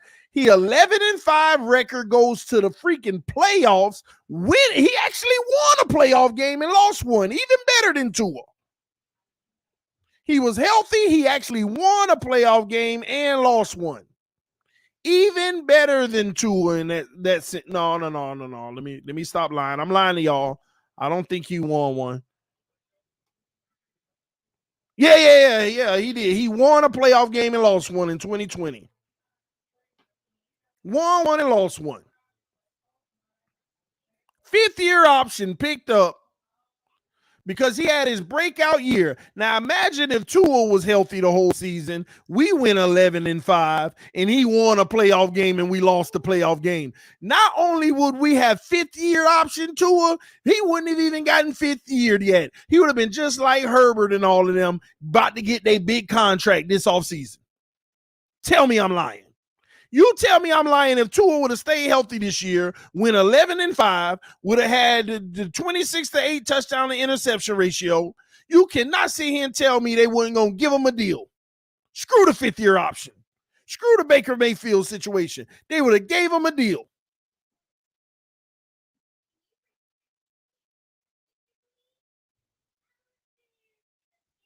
They would have gave him a deal. So y'all better be lucky we at least get to see more before the deal happened. Because we wouldn't even Baker Mayfield if we would have went all in. Which I would have been like, this is stupid, but whatever. They would have called me a hater. So Baker Mayfield gets his fifth-year option picked up because he balled out in year 3, the same year they got him all them weapons. Y'all remember, they got him all the weapons. They had a loaded squad. In the very next year, Baker Mayfield played 14 games. He was 6-8. He was 6-8, 60% completion, 3,010 yards, 17 touchdowns, 13 interceptions, went right back to being trash. Right back to turning the ball over. Whole new system, scheme, and weapons around him in year 3. Made him look great. The very next year, the NFL saw what was going on, and they sat him down.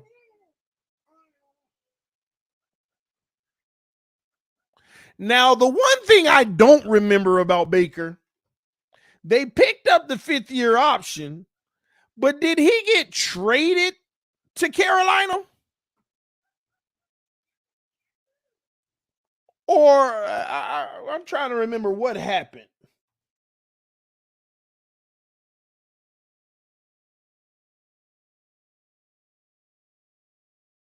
Let me see. Did he get traded to Carolina? The Panthers will pay $5 million of Mayfield's salary, while the Browns will pay $11 million. A source said he got traded. Mayfield agreed to convert the remainder of the $18 million into incentives to facilitate the deal, which is pending a physical. Oh my gosh. Mayfield wanted out of there. You think we gonna get that lucky if this happened? Tua ain't converting nothing. If Tua go out there and bomb this year, Tua ain't gonna care. Tua, man, I got $23 million coming to me the very next year. I ain't getting traded nor converting nothing.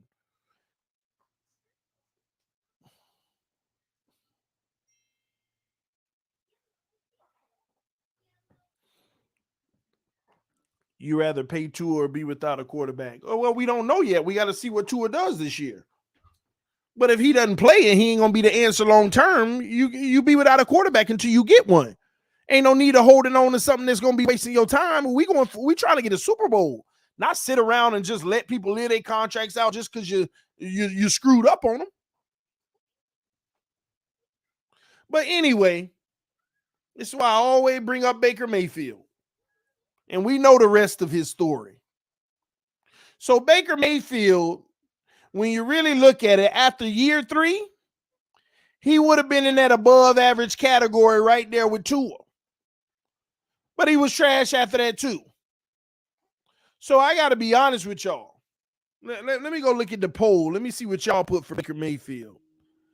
Y'all got Baker at average. Man, I ain't going to lie. He's skirting that average and below average line. I ain't even had below average on there. But I will put Baker Mayfield down there in the average category. That's where he belongs. That's exactly where he belongs. Baker Mayfield is an average quarterback. And ultimate proof to these people who think that 1 year determines who you are as a quarterback. Baker Mayfield serves as the ultimate proof that 1 year does not determine who you are as a quarterback. Because if you go to that year, in year 3 for Baker Mayfield, his year 3 was a really good year. Baker Mayfield's year 3 was really good. That's the truth.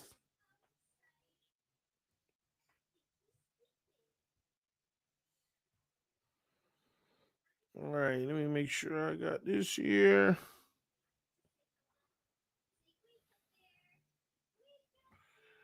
All right, we good. So Baker, let me get him off of here. He done.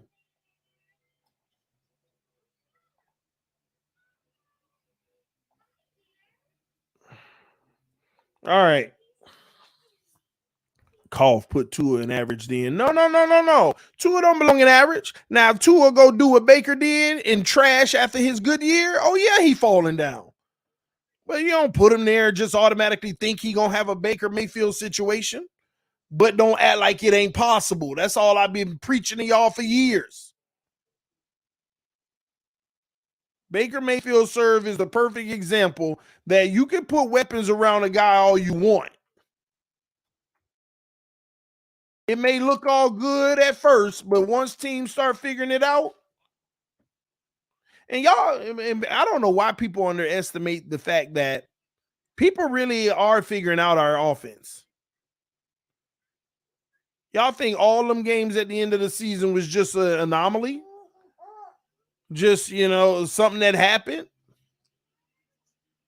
They're figuring it out. And when you figure it out, you don't do nothing but get better at figuring it out. So we need to be able to adjust.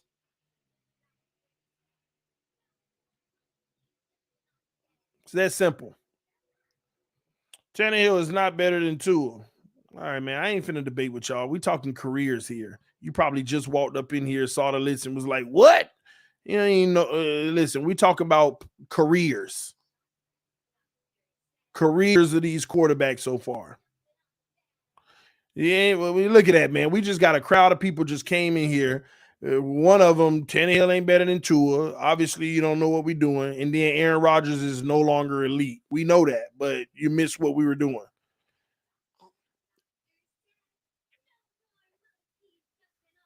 I agree, Jose. Can he elevate his game? Can he get it to another level? Anyway, Patrick Mahomes, we ain't finna sit here and debate. Let's just put him where he belongs. That was the easiest one we've done since we started this series. Patrick Mahomes, do what we got to do. All right. Derek Carr. Another interesting one. Derek Carr, ladies and gentlemen. See, this might be one of those ones that's close to the Kirk Cousins, but maybe not quite. I don't know. Derek Carr has a career completion percentage of 64.6. Ain't great, but it certainly ain't bad. His touchdown to interception ratio is like 2.2 to 1. A career 91.8 passer rating, which isn't great. See, this is a lot of the Kirk Cousins vibe, but maybe not quite, because Kirk Cousins, well, let's view it. 4-time Pro Bowler, just like Kirk Cousins. Okay.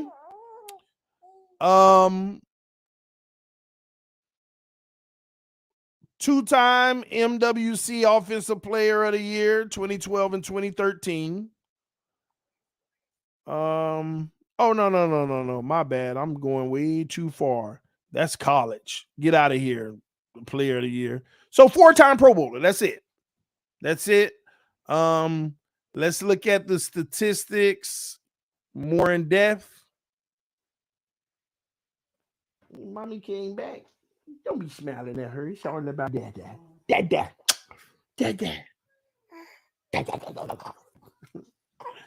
Mommy says she coming to get you. Uh-oh. All right, here we go. So I want to look at his postseason. Derek Carr's postseason is 0-1. Ooh. 0-1. Tough love.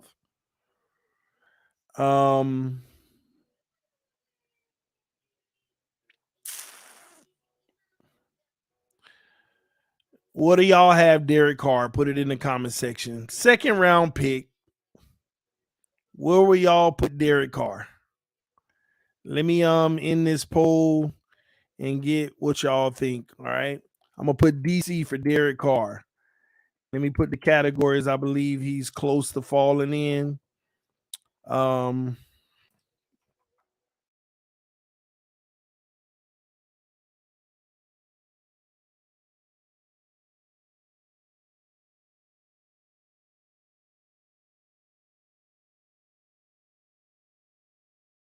right. All right. The poll is up.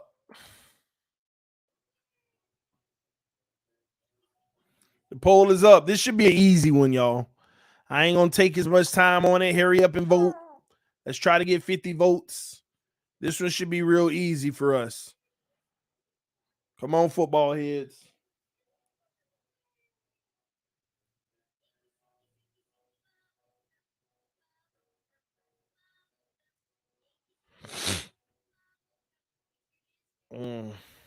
Well, y'all fighting. Y'all fighting this one.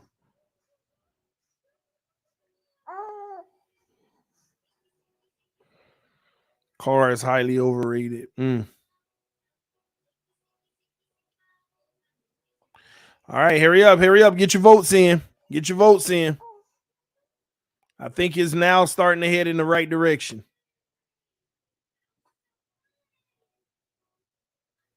Of what he actually is. And remember, Kirk Cousins I had is really good.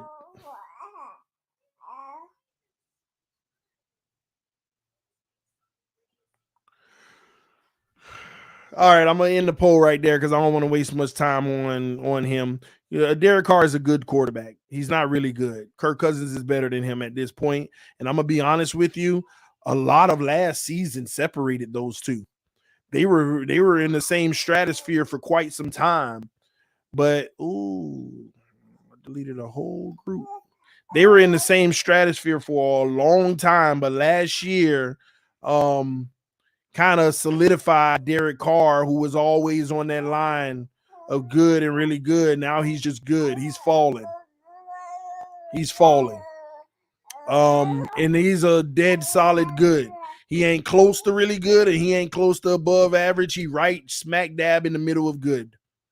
My thoughts. All right, let's go on to another one that's going to be really interesting now. This might be one of the most interesting ones that we've had.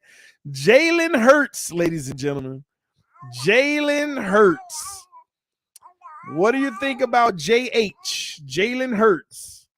Let me go ahead and put the categories in the comment section.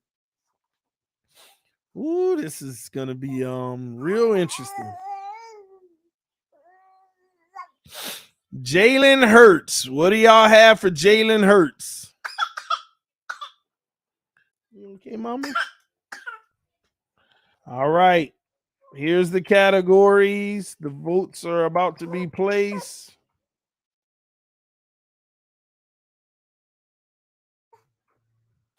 All right, here are your options. My bad. I messed up. All right. Here are your options. Here are your options.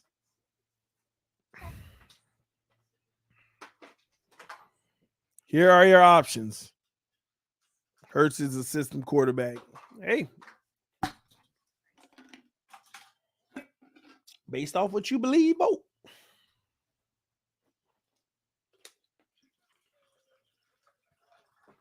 All right. So let me go ahead and read Hurts bio. Let's go ahead and read Jalen Hurts bio.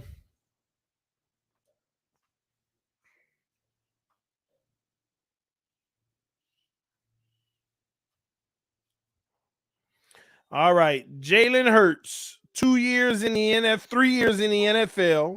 Okay. Let's go over accolades first. So Jalen Hurts, second team All-Pro in 2022. We've read a lot of quarterbacks, and a lot of these guys are not all pros. He's already made a second team. Pro Bowl in 2022. Burt Bell Award in 2022, and that is it. Okay. So 2022 is the highlight so far of his career. Now, one factor is he's a what you would say a late round, second round pick. That's a little bit of a factor. Not that big of a factor to me, but a little. Okay. Rookie year. Jalen Hurts did he improved his completion percentage quite a bit. I'm gonna be honest with y'all, like overall, when I'm looking at his sheet here, without getting hurt, I'm getting a lot of Tua vibes, but a lot more efficient in the second year as far as like, well, let me compare it real quick. I don't want to jump the gun and make him more or less than what he is, especially compared to some of his peers.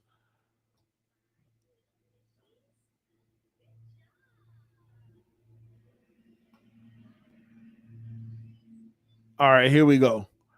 All right, so rookie year, he only started 4 games, so irrelevant on that. Second year, he played 15 games, great sample size, 61.3% completion, threw for 3,144 yards, 16 touchdowns and 9 interceptions.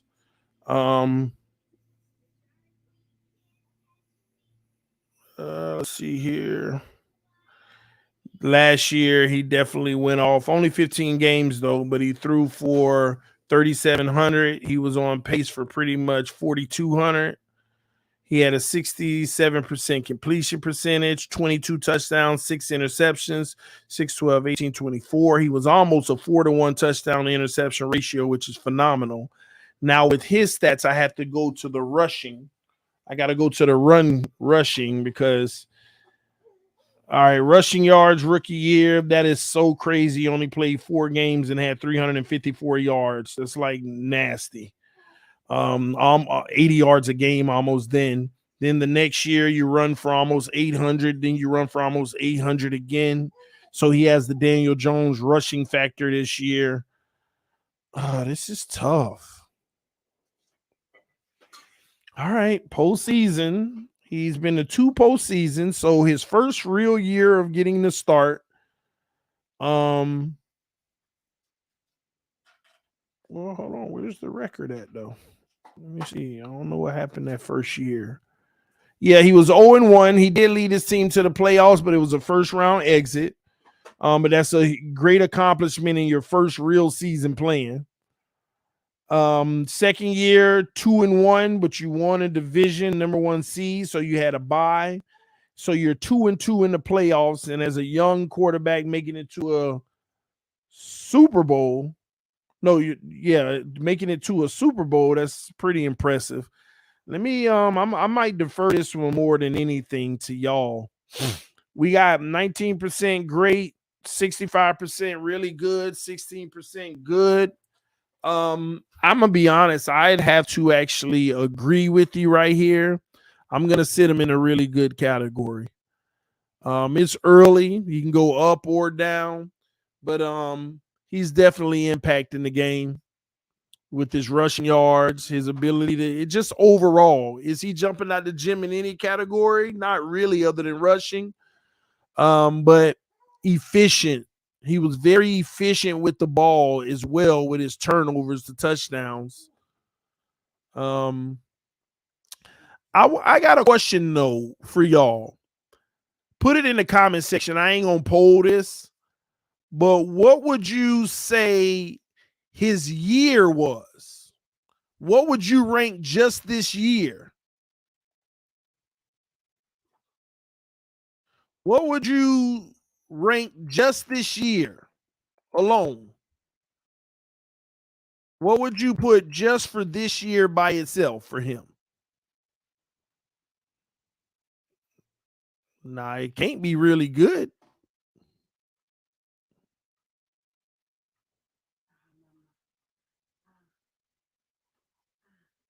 I think it was a great year. Factoring in the rushing yards, took care of the ball.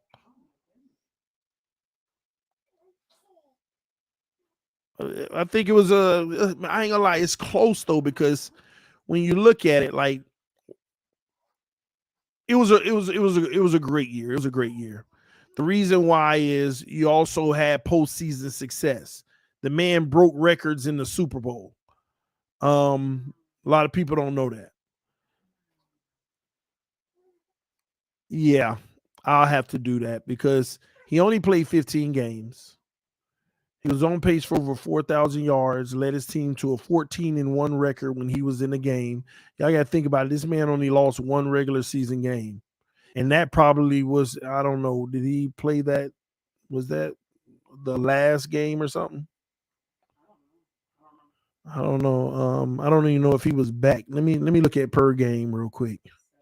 Because I think it was that game they were saying, get the rust off that last game. Maybe I'm tripping. All right. Yep.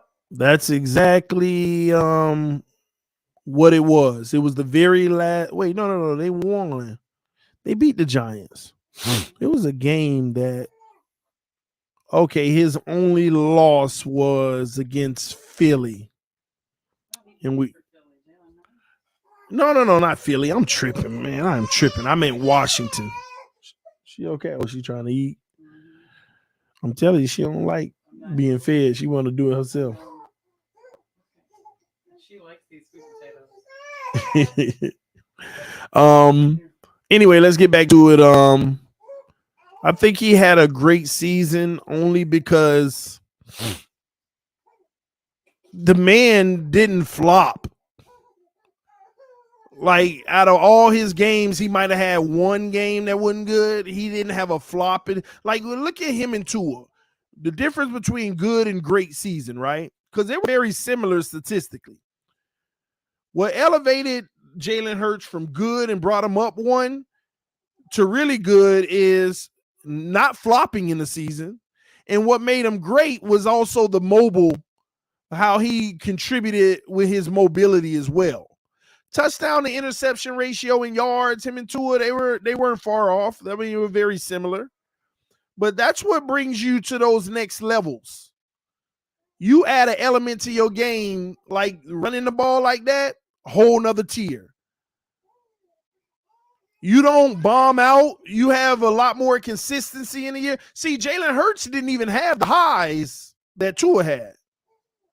But he also didn't have the lows Tua had. Like Jalen Hurts, a lot of the season was like a consistent 8 all the way through. And there were times you got a 9 version of Tua, but then you got a 6 version. Yeah. What's wrong? I didn't make her not eat her vegetables. She spitting it. Yeah, that's what she was doing to me. Hey, we stay at it. All right. Anyway, man, let's move on, man. TD, we must account to the comment section. Hurts did outplay Patrick Mahomes in the biggest stage of the NFL in Super Bowl. Yeah, that's true. But again, this is overall career is why we got him really good. I mean, another season like that, and he's in great automatically.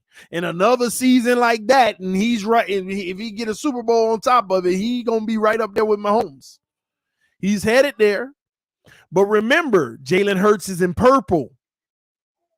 So his ceiling is 2 levels up and 2 levels down. That's the point. His ceiling is 2 levels up and 2 levels down, and his floor is 2 levels down. So this is the perfect place to be.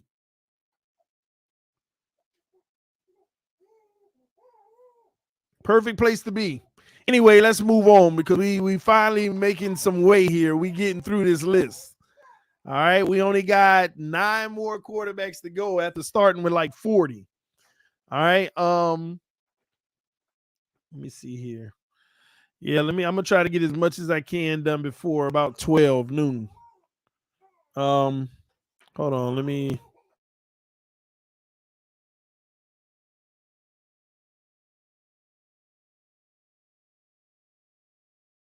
No, it's okay. I'll get it real quick. Y'all give me a second.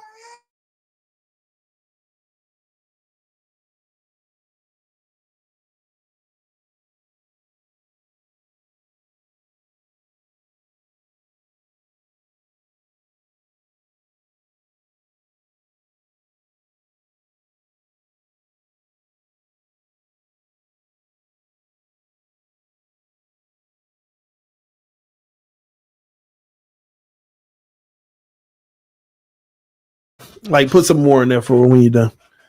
All right. All right. The man had 3 consecutive concussions. Okay. All right. Let's go. Let's keep it going. Trey Lance, ladies and gentlemen. Trey Lance, an interesting one as well. Trey Lance. Y'all let me know in the comment section. Where do you put Trey Lance? Let me put TL, and then we'll poll it out. Trey Lance's career so far. Where do you have it?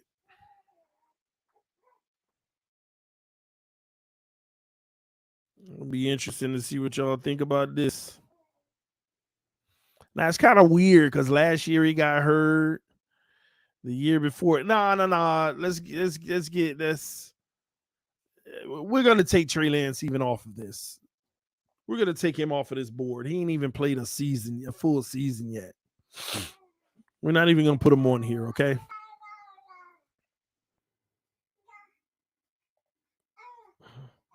Yeah, it's not enough data to even quantify unless you got a full season. All right, moving along. Kenny Pickett, ladies and gentlemen. Kenny Pickett. This is an interesting one, though. 1 season with the Steelers. How many games did Kenny play? Does he deserve to be on here either? Let me see. Does he have a full? Did he play the full season? You got to at least give me 10 games or something. Let me see. What does he have?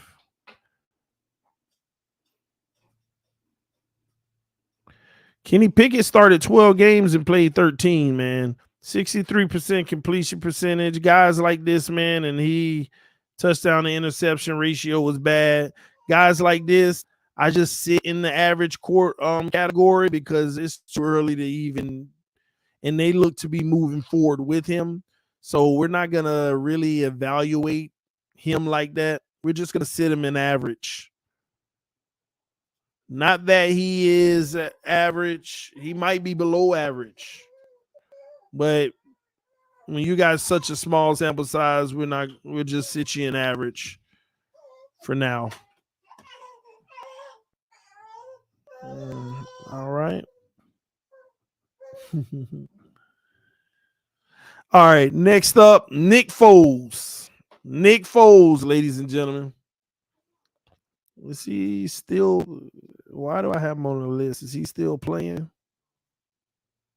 There has to be a reason. I mean, he was in the league.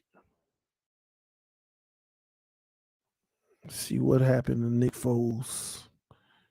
Is it even relevant to put him on here? He ain't played the last 2 years much, like 1 or 2 games. And heck no, we ain't even going to add him. He was just on that overall list. We're not going to add Nick Foles either. All right, Gardner Minshew. Gardner Minshew. All right, we talk about a guy,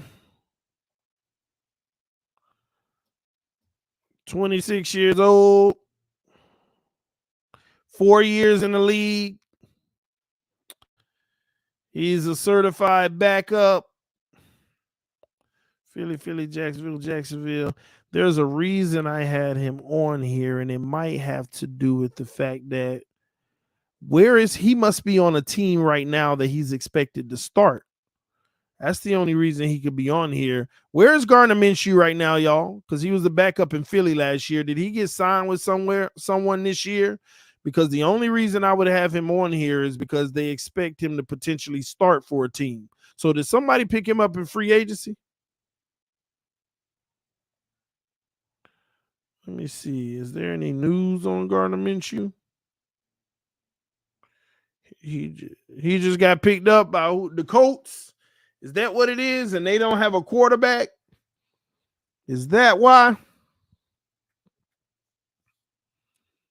And the Colts should be probably drafting one if they can. Let me go look at his stuff and see if it's even worth doing. Because he's been a backup. Backup in Philly. Jacksonville. Backup, and then he played. Well, I'm not wasting my time. It ain't gonna make or break the list. It ain't gonna make the list. All right, Davis Mills.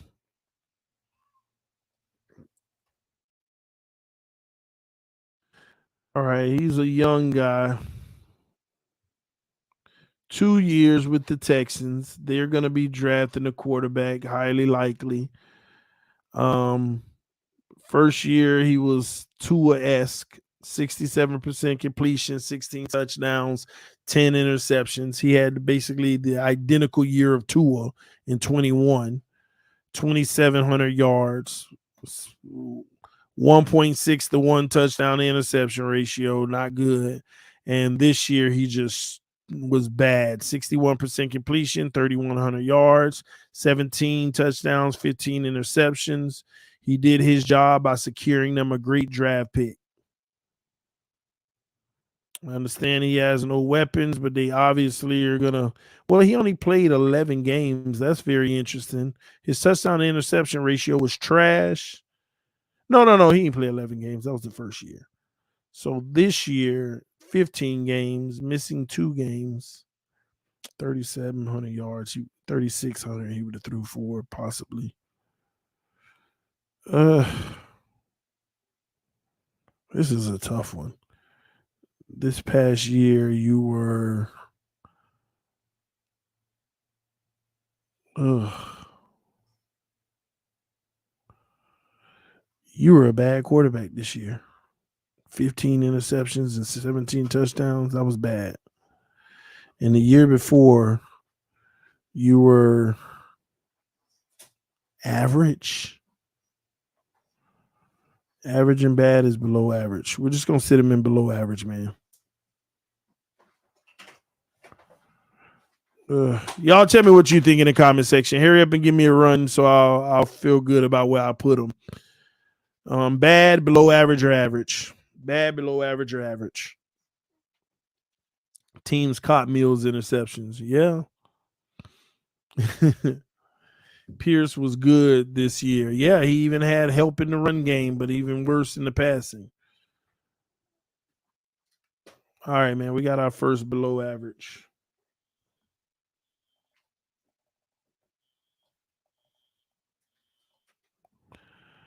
All right, here we go. Mills, paint, bam. All right, final 4. Here we go, y'all. We got the final 4 coming. Final 4. Okay. Josh Allen. Trash. Super trash. Oh my gosh. Now remember, we're talking career here. Don't forget that. We are talking career. We are talking career.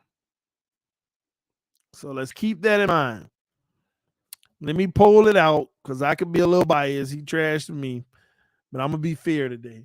J.A. Let me put the categories he will fall in.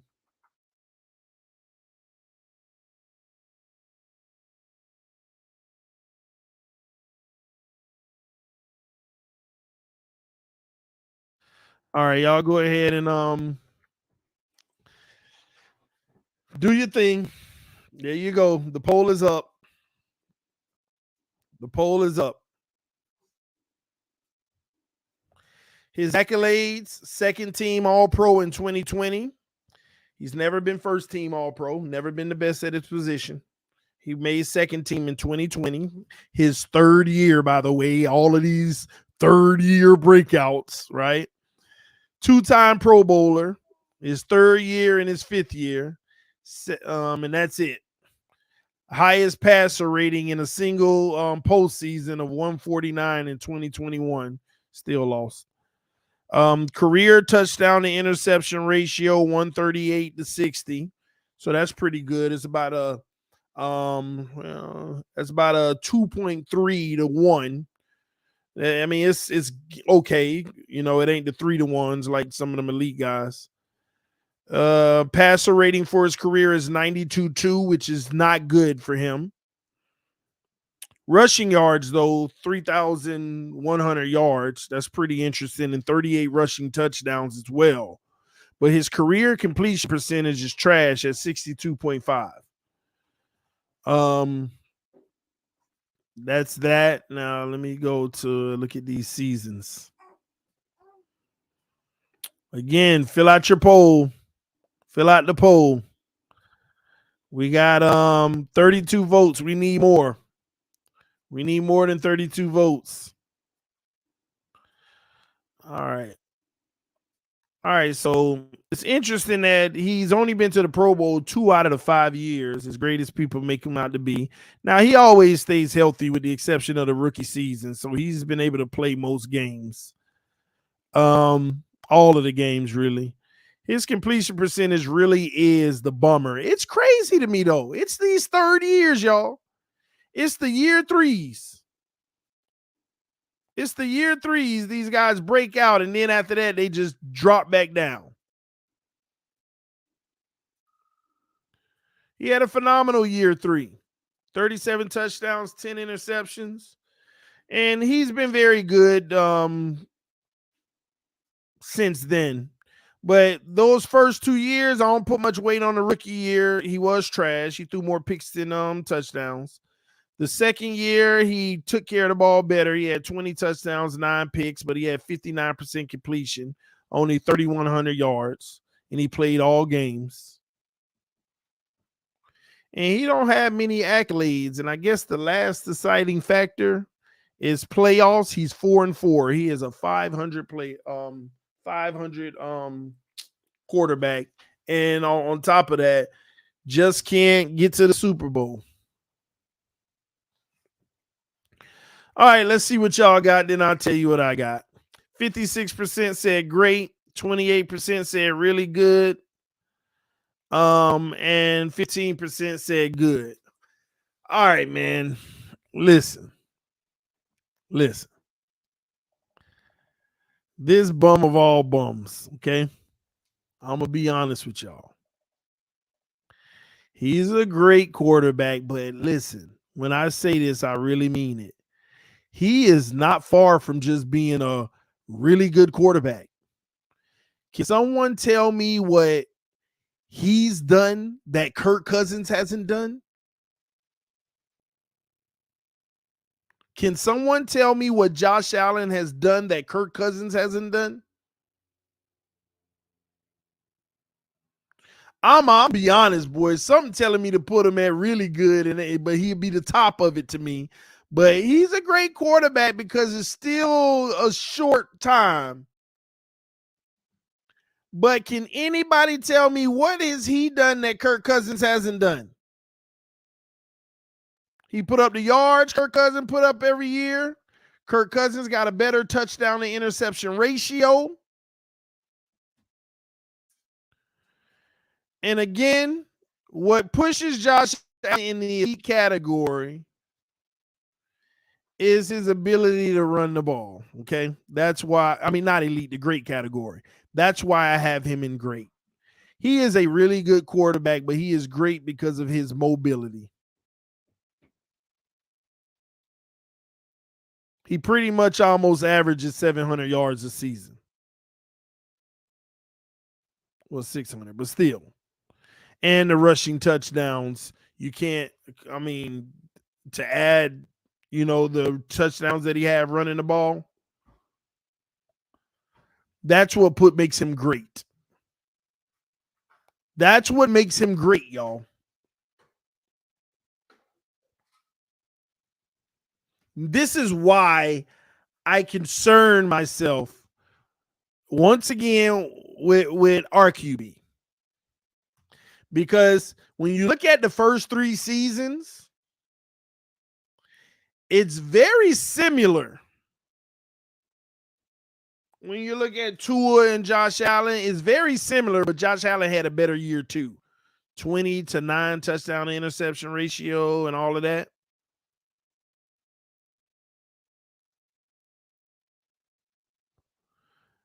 But Josh Allen also has that factor that literally we just ain't gonna ever get, that mobility, that running. Josh Allen ain't elite. He's not an elite quarterback. Y'all need to stop. He's not an elite quarterback.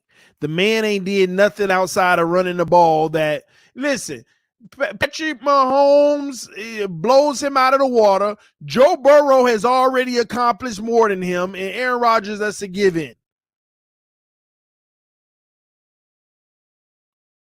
You're not going to sit here and try to make me consider him being an elite quarterback. What has he done? Everybody in that great category, he done did exactly what they've been doing. And at least Lamar Jackson got an MVP to show for it. And a matter of fact, Deshaun Watson beat Josh Allen in the playoffs. I am taking my bias away. This is the truth. And we sitting here arguing between elite and great when he barely great. Lamar Jackson at least got the MVP. Deshaun Watson beat him in the playoffs. With less. Herbert didn't start out like a bum like he did. So again, when you go to the really good category, outside of running the ball, what has he done that Kirk Cousins hasn't done? I'm going to be honest with you. Y'all making me want to put him in really good even more, because what has he done that Russell Wilson hasn't done?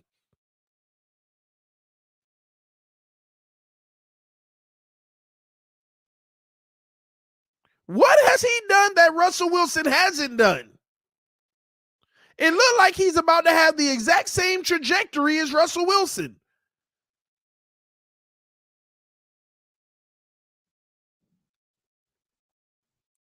Win playoff games, he's 4-4. What do you mean win playoff games? Josh Allen is 4-4 in the playoffs.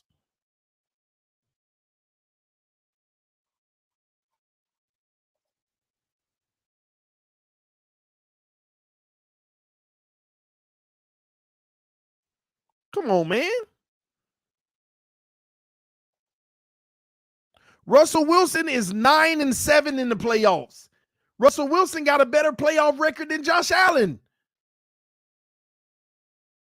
Y'all getting enamored with his physical abilities and traits and all of that stuff.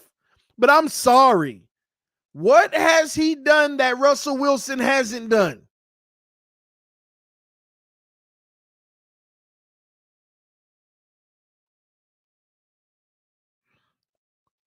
Run the ball.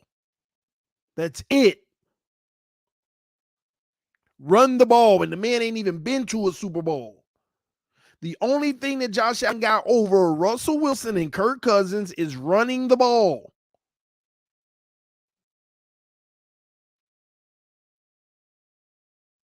Beat Mahomes. What do you mean beat Mahomes? Beat Mahomes in what? Talk about beat Mahomes in what? We talk about Super Bowls here. Ryan Tannehill beat Josh Allen. So don't tell me somebody beat each other.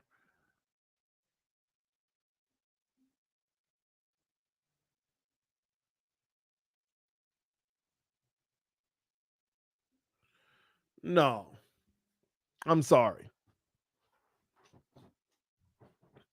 I'm going to be honest with y'all. I'm going to leave him in great, but barely. Barely. Like, this man is a certified top level, really good. But I'm leaving him in great because, and the only reason I keep him in great is because his touchdown and interception ratio never wavered. It never wavered. I mean, as soon as he got better, he got better. Wait, hold on. Didn't he throw like a million picks this year? Maybe I'm tripping.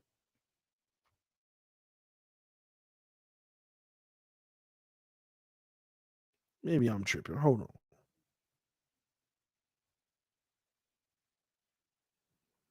Oh, that still ain't bad. 14 interceptions ain't good, but he had 35 touchdowns.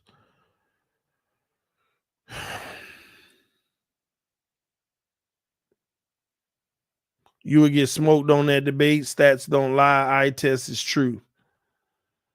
Call it what you want, man. But like I said, you line up Russell Wilson and Kirk Cousins outside of running the ball. You show me where Josh Allen been better. You show me where he's been better.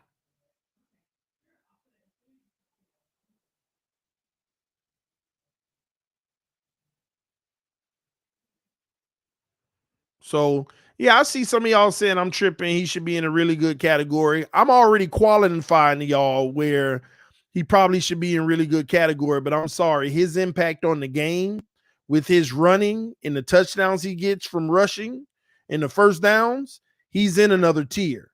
I'm not discounting that. But for these people trying to say he elite, that's the only reason I'm making that argument. Only reason I'm making that argument. He definitely better than Kirk. Only because of his running. Only because of his running.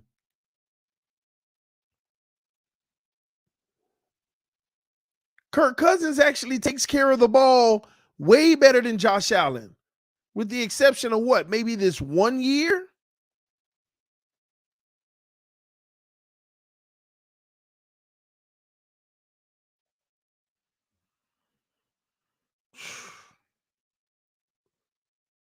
This was Kirk Cousins had his most picks this year at 14.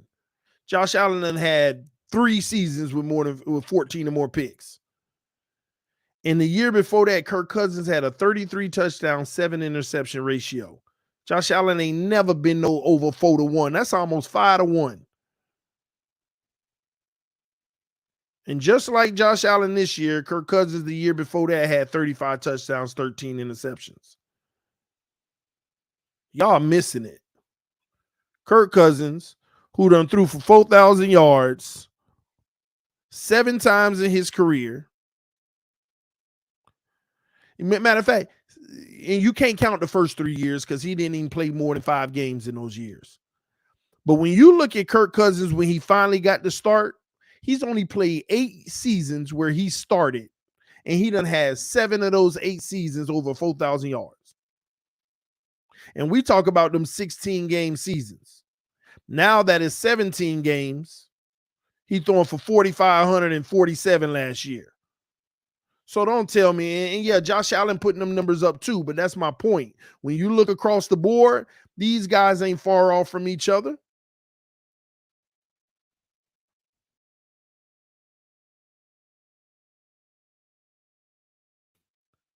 And look at this. Kirk Cousins has a 5-point greater passer rating than Josh Allen in his career. Kirk Cousins at 97, Josh Allen at 92. What are we talking about here?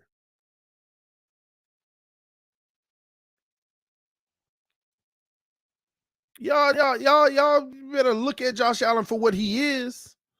I know the trauma he done put on Dolphins, so I get it. But no, man.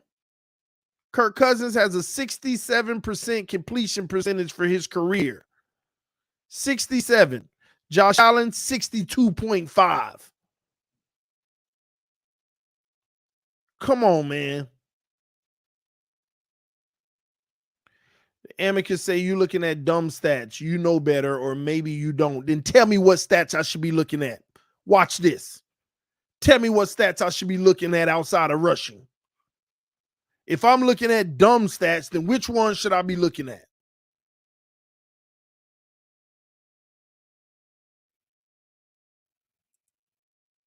Please.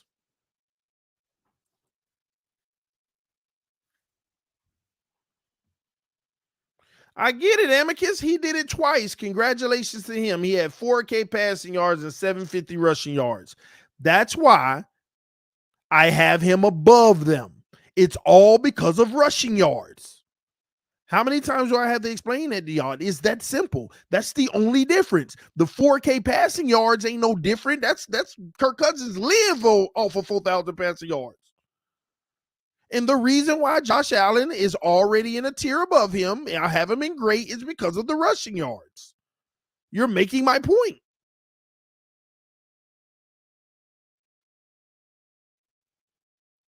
You're making my point.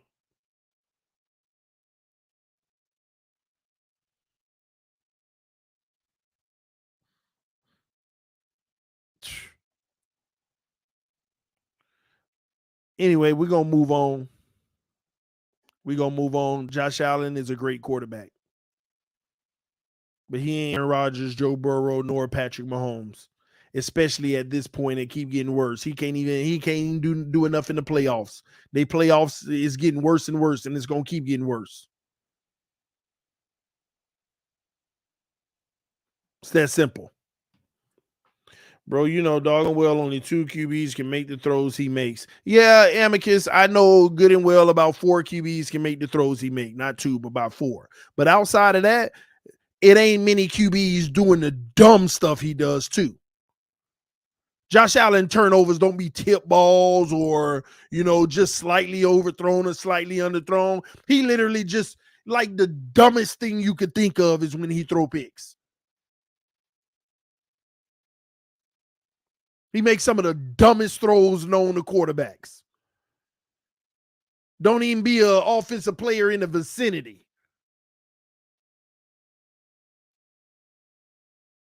But we can ignore that. Right? Anyway, next up, ladies and gentlemen, Jared Goff. Jared Goff.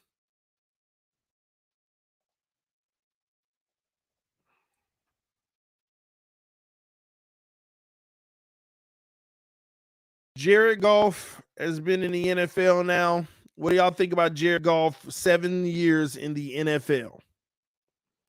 He has a completion percentage for his career higher than Josh Allen, 64.2%, which ain't good, but whatever. 2.2 touchdown to interception ratio. His passer rating for his career is just like Josh Allen at 92.8. Well, let me go to yards.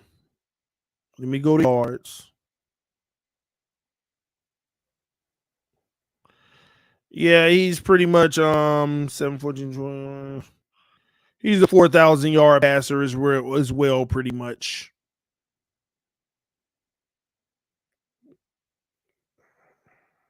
Yeah, he's a guy who basically averages about 4,000 yards a season. If you take out the rookie year where he only plays 7 games and you take the yards out, he's a 4,000 yard guy as well. He's a 3-time Pro Bowler, one more than Josh Allen. So he's been to the Pro Bowl more than Josh Allen. Ain't that crazy? But he ain't got the rushing that Josh Allen would have, obviously. Where do y'all have Jared Goff? I'm just seeing a whole bunch of Josh Allen clones, and Josh Allen, the thing he got over them is running the ball. Let's look at the touchdown to interception ratio. Yeah, 2 point something to 1. Josh Allen's a little better, not as of late. Goff this year was 29 touchdowns, 7 interceptions, 4-1. Phenomenal. Ridiculously phenomenal. Rams, in 2017 with the Rams, 28-7, another 4-1. Another year with the Rams, 32-12, almost a 3-1.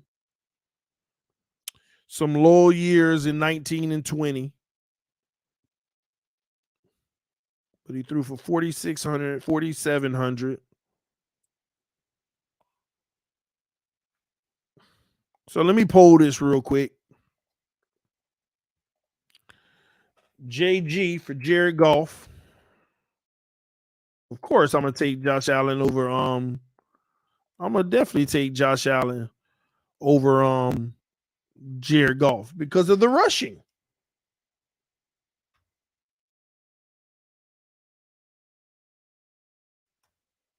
All right, start the poll.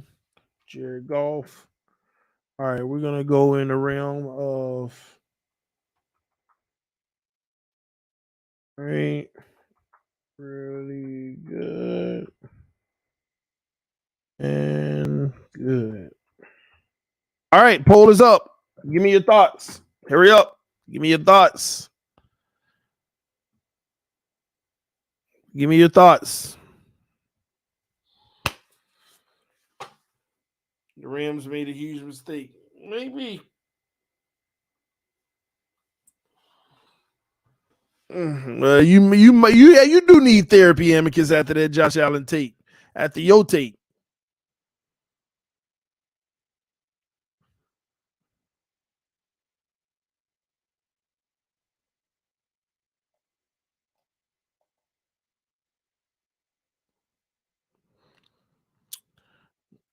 All right. Do y'all see the poll? I don't know why mine ain't. Oh, there it is. It's updated now. Go ahead and fill the poll out. Get your votes in. Get your votes in.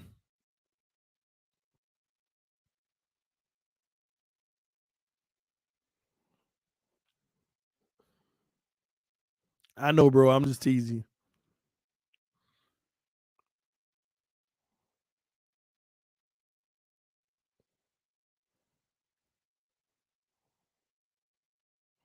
I don't know why above average isn't a choice. Y'all need to stop. Y'all need to stop.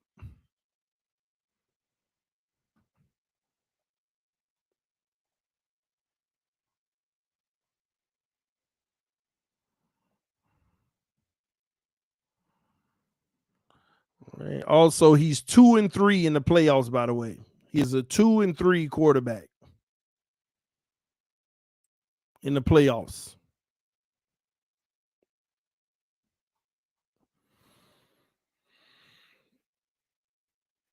Close chat and reopen it. All right, come on, get those votes in.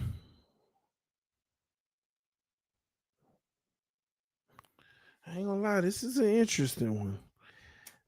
Like he has like these 2 seasons that really hurt him, but outside of those 2 seasons, he is good as the rest of them. That's the interesting thing about when you really look at his career. He only got 7 seasons. The first one you don't even evaluate. 7 games. They were 0-7. They were the worst team in the league. And he was a rookie. But after that, man, the first real season he played, he went 11-4, 3,800 yards, 28 touchdowns, and only 7 picks. Phenomenal. And he made the Pro Bowl. First real season playing. Second season playing, 13-3, 65% completion, 4,700 yards, 32 touchdowns, 12 interceptions, balling again. 2019, this is where it was mixed emotions because they were 9-7, but he threw for 4,600 yards, career high attempts of 626 passes, though. They kept throwing the ball. But he only had 22 touchdowns and 16 interceptions, and that's where they started. Because once again, at year 3, that was just insane. And then in year 4, he threw a lot of yards, but he didn't do well on the touchdown interception ratio. That's kind of what I'm scared of with Tua. That year 4 being just like that. Maybe he gets a lot of yards, but it's a 63% completion, just like he was last year, and a 22-16 touchdown interception ratio, something like that. Then 2020 comes. Last season with the Rams, they go 9-6, and he's 67% completion, which is phenomenal. 4,000 yards, which was good. 20 touchdowns, 13 picks. The interceptions were high at his tenure with the Rams at the end. Then he gets traded to Detroit. They were a dumpster fire, that whole team. And then they got it together last year going 9-8. He throws 65% completion, 4,400 yards, 29 touchdowns, 7 interceptions. Back to being efficient, back to being a good quarterback. That defense just sucked last year, but their offense was remind me of the Vikings almost. So let's see what y'all end up voting. We got 57% good, 36% really good, and 6% great. This was actually one of the toughest ones for me. Jared Goff. He was one of the toughest ones for me. And I'm going to have to agree with y'all. I thought y'all were going to say really good, but I had him at the top of good. I had him at the top of good. I think that he could easily get back to really good if he has another successful season with the Lions this year. We'll see how that goes. But I as well have him as good, but he's literally at the top of good. He's at the top of good. If he can start to get some postseason success into that and do something and lead his team, I think he still can get to really good before the end of his career. I don't think he'll reach the great status, but he could be really good. All right. We only got 2 more, y'all. 2 more. I know it's 12, but we'll knock these 2 out.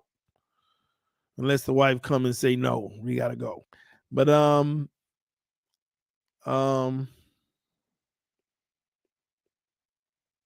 yeah, I know, Donald. The receiving core was decimated and everything, but again, this is why I tell y'all, with and without weapons, you gotta grade these guys, man. We know him with the ultimate weapons; he can be a force, but you know, gotta have an overall production, man. Zach Wilson.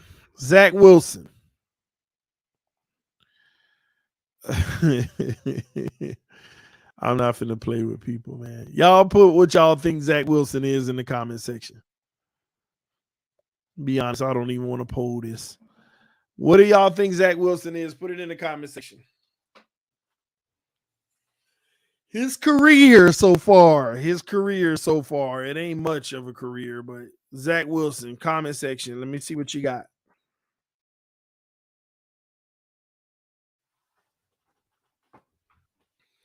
What you think? 2 seasons with the Jets. His career completion percentage is 55. He also can't stay healthy, threw more picks than he threw interceptions every year. Let me stop wasting y'all time. We're going to sit him down here with Davis Mills. The only reason I don't put him as bad is because it's too early in his career to be writing bad in. Okay? But he's below average right now. Okay? Mac Jones, ladies and gentlemen. This is also going to be an interesting one. Just like Zach Wilson, only got 2 years.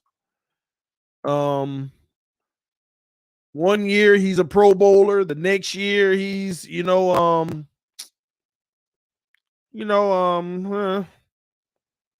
talk about it in a second. But Mac Jones's career so far, where will you put him? And I already know I'm gonna disagree with a lot of y'all on this. I already know that I'm gonna disagree with a lot of y'all on this.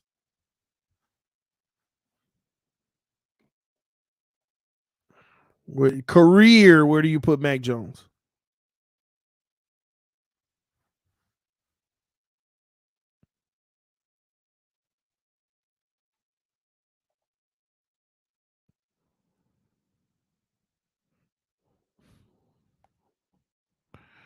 All right, I'm gonna go ahead and place Mac Jones where I believe he is, and then I'm gonna tell you why.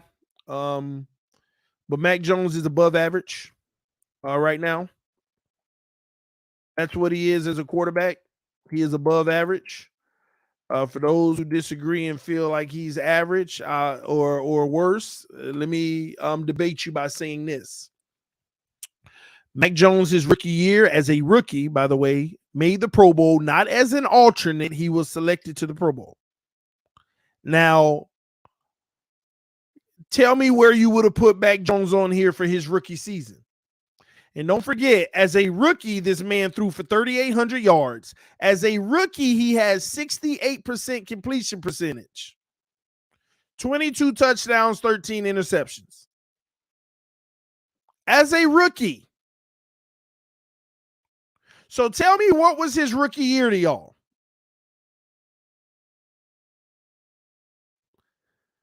I think he had a good rookie season. He had a good rookie season. I'm not going really good and all of that, but he had a good rookie season. And it was a rookie season, by the way. Now, let's add some more context to this. Okay. Mac Jones. Hold on, let me push this up. Also, all rookie team, by the way. Let's make sure we get that straight. All rookie team. Now, let's go to last year's Mac Jones. Now, this is going to be the interesting one. I want to see what y'all got to say. Where would you have put Mac Jones last year? Now, I want to see this. This is going to be real interesting to me. I want to know where you put Mac Jones last year.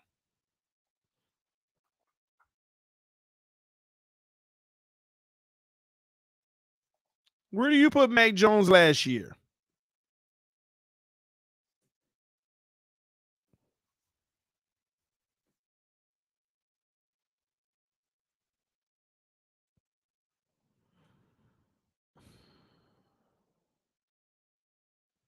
Not fair. He had Matt Patricia. Regardless of a bad coordinator and all. Regardless, it doesn't matter. Just where you put him.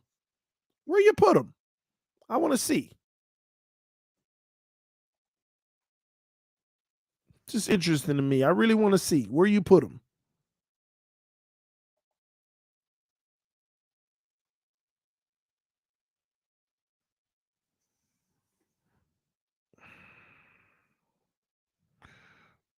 Five more seconds. I'm trying to read some of these comments, see where y'all head was.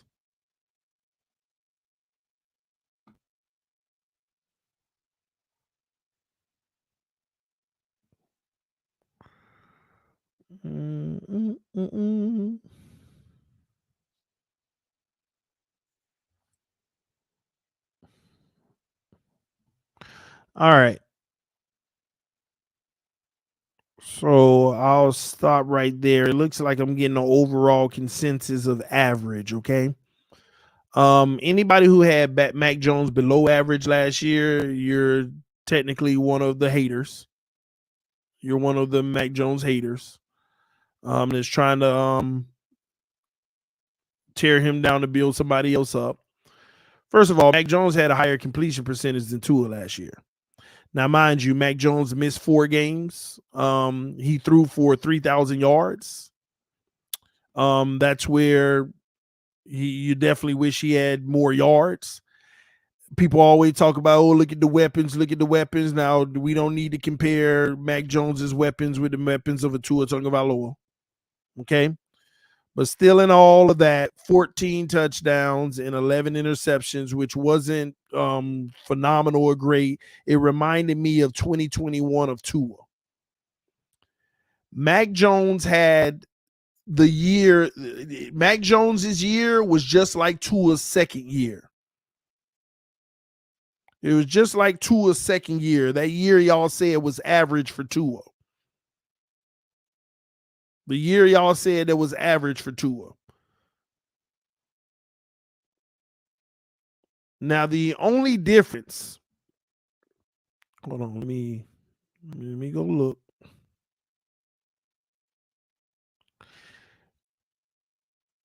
Yeah, Tua's second year he played 13 games. Mac played 13. So Mac also had more yards in 13 games than Tua did his second year in 13 games. Mac had 3,000 yards. Well, if you want to be exact, 2,997. So 3,000 yards in 13 games. Tua in 13 games had 2,653 yards.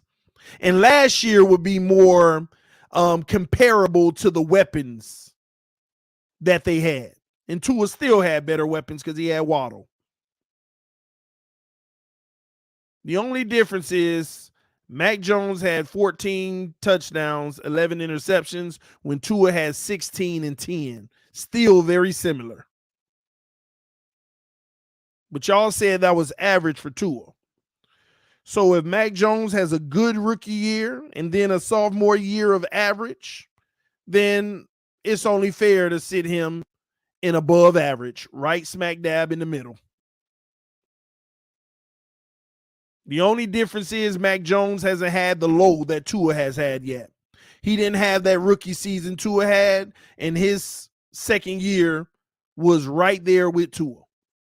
So I can only imagine what his third year will look like. Time will tell. We'll see. But they're right there with each other. They're right there with each other. So, ladies and gentlemen, I'm going to get rid of bad because nobody fell in that category.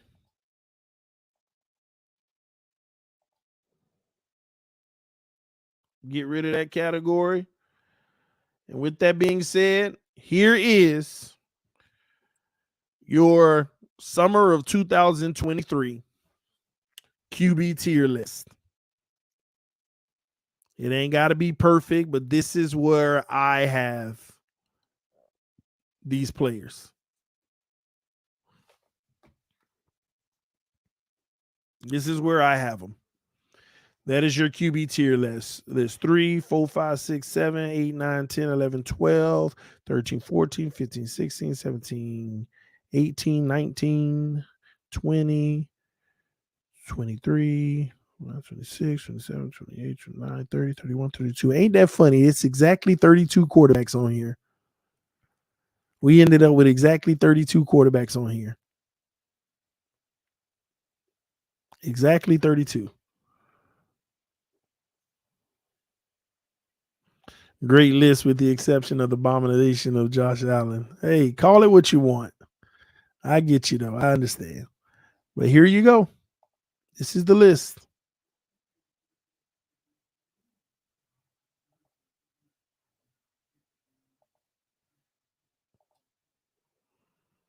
This is your list.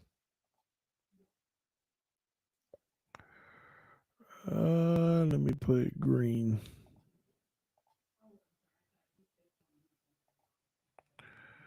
Wait, hold on.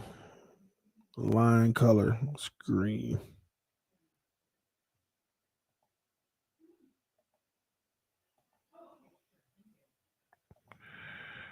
All right. There you have it. All right. Do me a favor in the comment section. One last poll.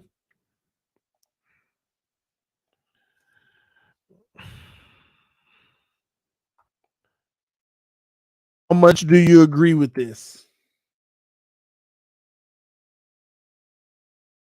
10 out of 10.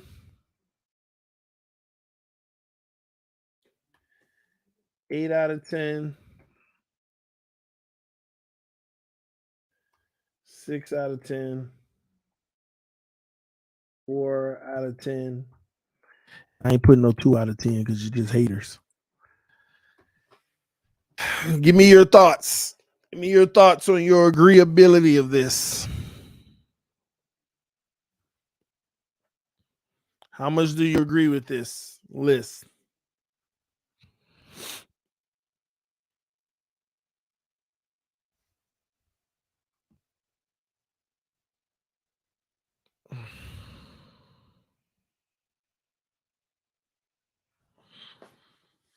Oh boy. Well, that's good.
What's up, y'all? My bad. There was a temporary outage with the house internet. It just went out and then came back up. But we're back. We're back now. Appreciate y'all being patient. For those who were, but it doesn't matter anyway. We about to end the stream, but just so you know, those who've been following me for some time now, you know, whenever we finish our QB tier list, we have a lot of conversations based out of them, and y'all know how I feel. You can only win a Super Bowl if you're in them top 3 tiers, unless you're in purple, which means you can still, some of y'all can still be in the, some of them can still be in the top 3 tiers. Anybody in purple and above average and good still has a shot in my eyes of getting there. The rest of the guys, they going to have to move their needle while they're in their first 4 years. So I believe if you want to win a Super Bowl, you got to do it with a quarterback that's in the top 3 levels, unless you're in purple and good or above average. So with that being said, in my opinion, 1, 2, 3, 4, 5, 6, 7, 8, 9, 10, 11, 12, 13, 14. Hold on, let me see something. 14. Let me put Mac Jones in there too, because he's less than a few years. So yeah, 4, 6, 8, 10, 11, 12, 13, 14, 15, 16, 17, 18, 19, 20, 21. Oh, I counted a whole new row. 1, 2, 3. Okay, 4, 5, 6, 7, 8, 9, 10, 11, 12, 13, 14, 15. There's 15 quarterbacks in this NFL that I believe can win a Super Bowl. 15. The guys in these top 3 levels, and Trevor Lawrence, Tua, and Mac Jones still have an opportunity to build a stock up to be in that realm. There you have it. Okay. Yeah, I just put him in purple, Donald. Thanks for that. He on his rookie deal, so he going purple. But yeah, here we are. This is what you got. This is our QB tiers. And we'll have a lot of conversations centered around this list. This is 32 quarterbacks. TD, put Josh Allen on Dolphins and y'all go 16-1. Facts. Hey, you might be right, Amicus, but you know what? We also, what's a fact? We won't win a Super Bowl. Josh Allen will never win a Super Bowl. Sorry, bro. He just won't. Okay? It is what it is. Time will tell, though. Time will tell. All right? Anyway, man, I'm finna get out of here, man. Y'all done had me on over 3 hours, but I'm glad we finished this list. More to come. Thank y'all for your love and support. It's TD Fans Talk, home of the real Miami Dolphin fans. Fans up no matter what. I'm going to clip this, put it as a graphic, and then have it on the show more often. Love y'all. Appreciate y'all. Peace. I am out.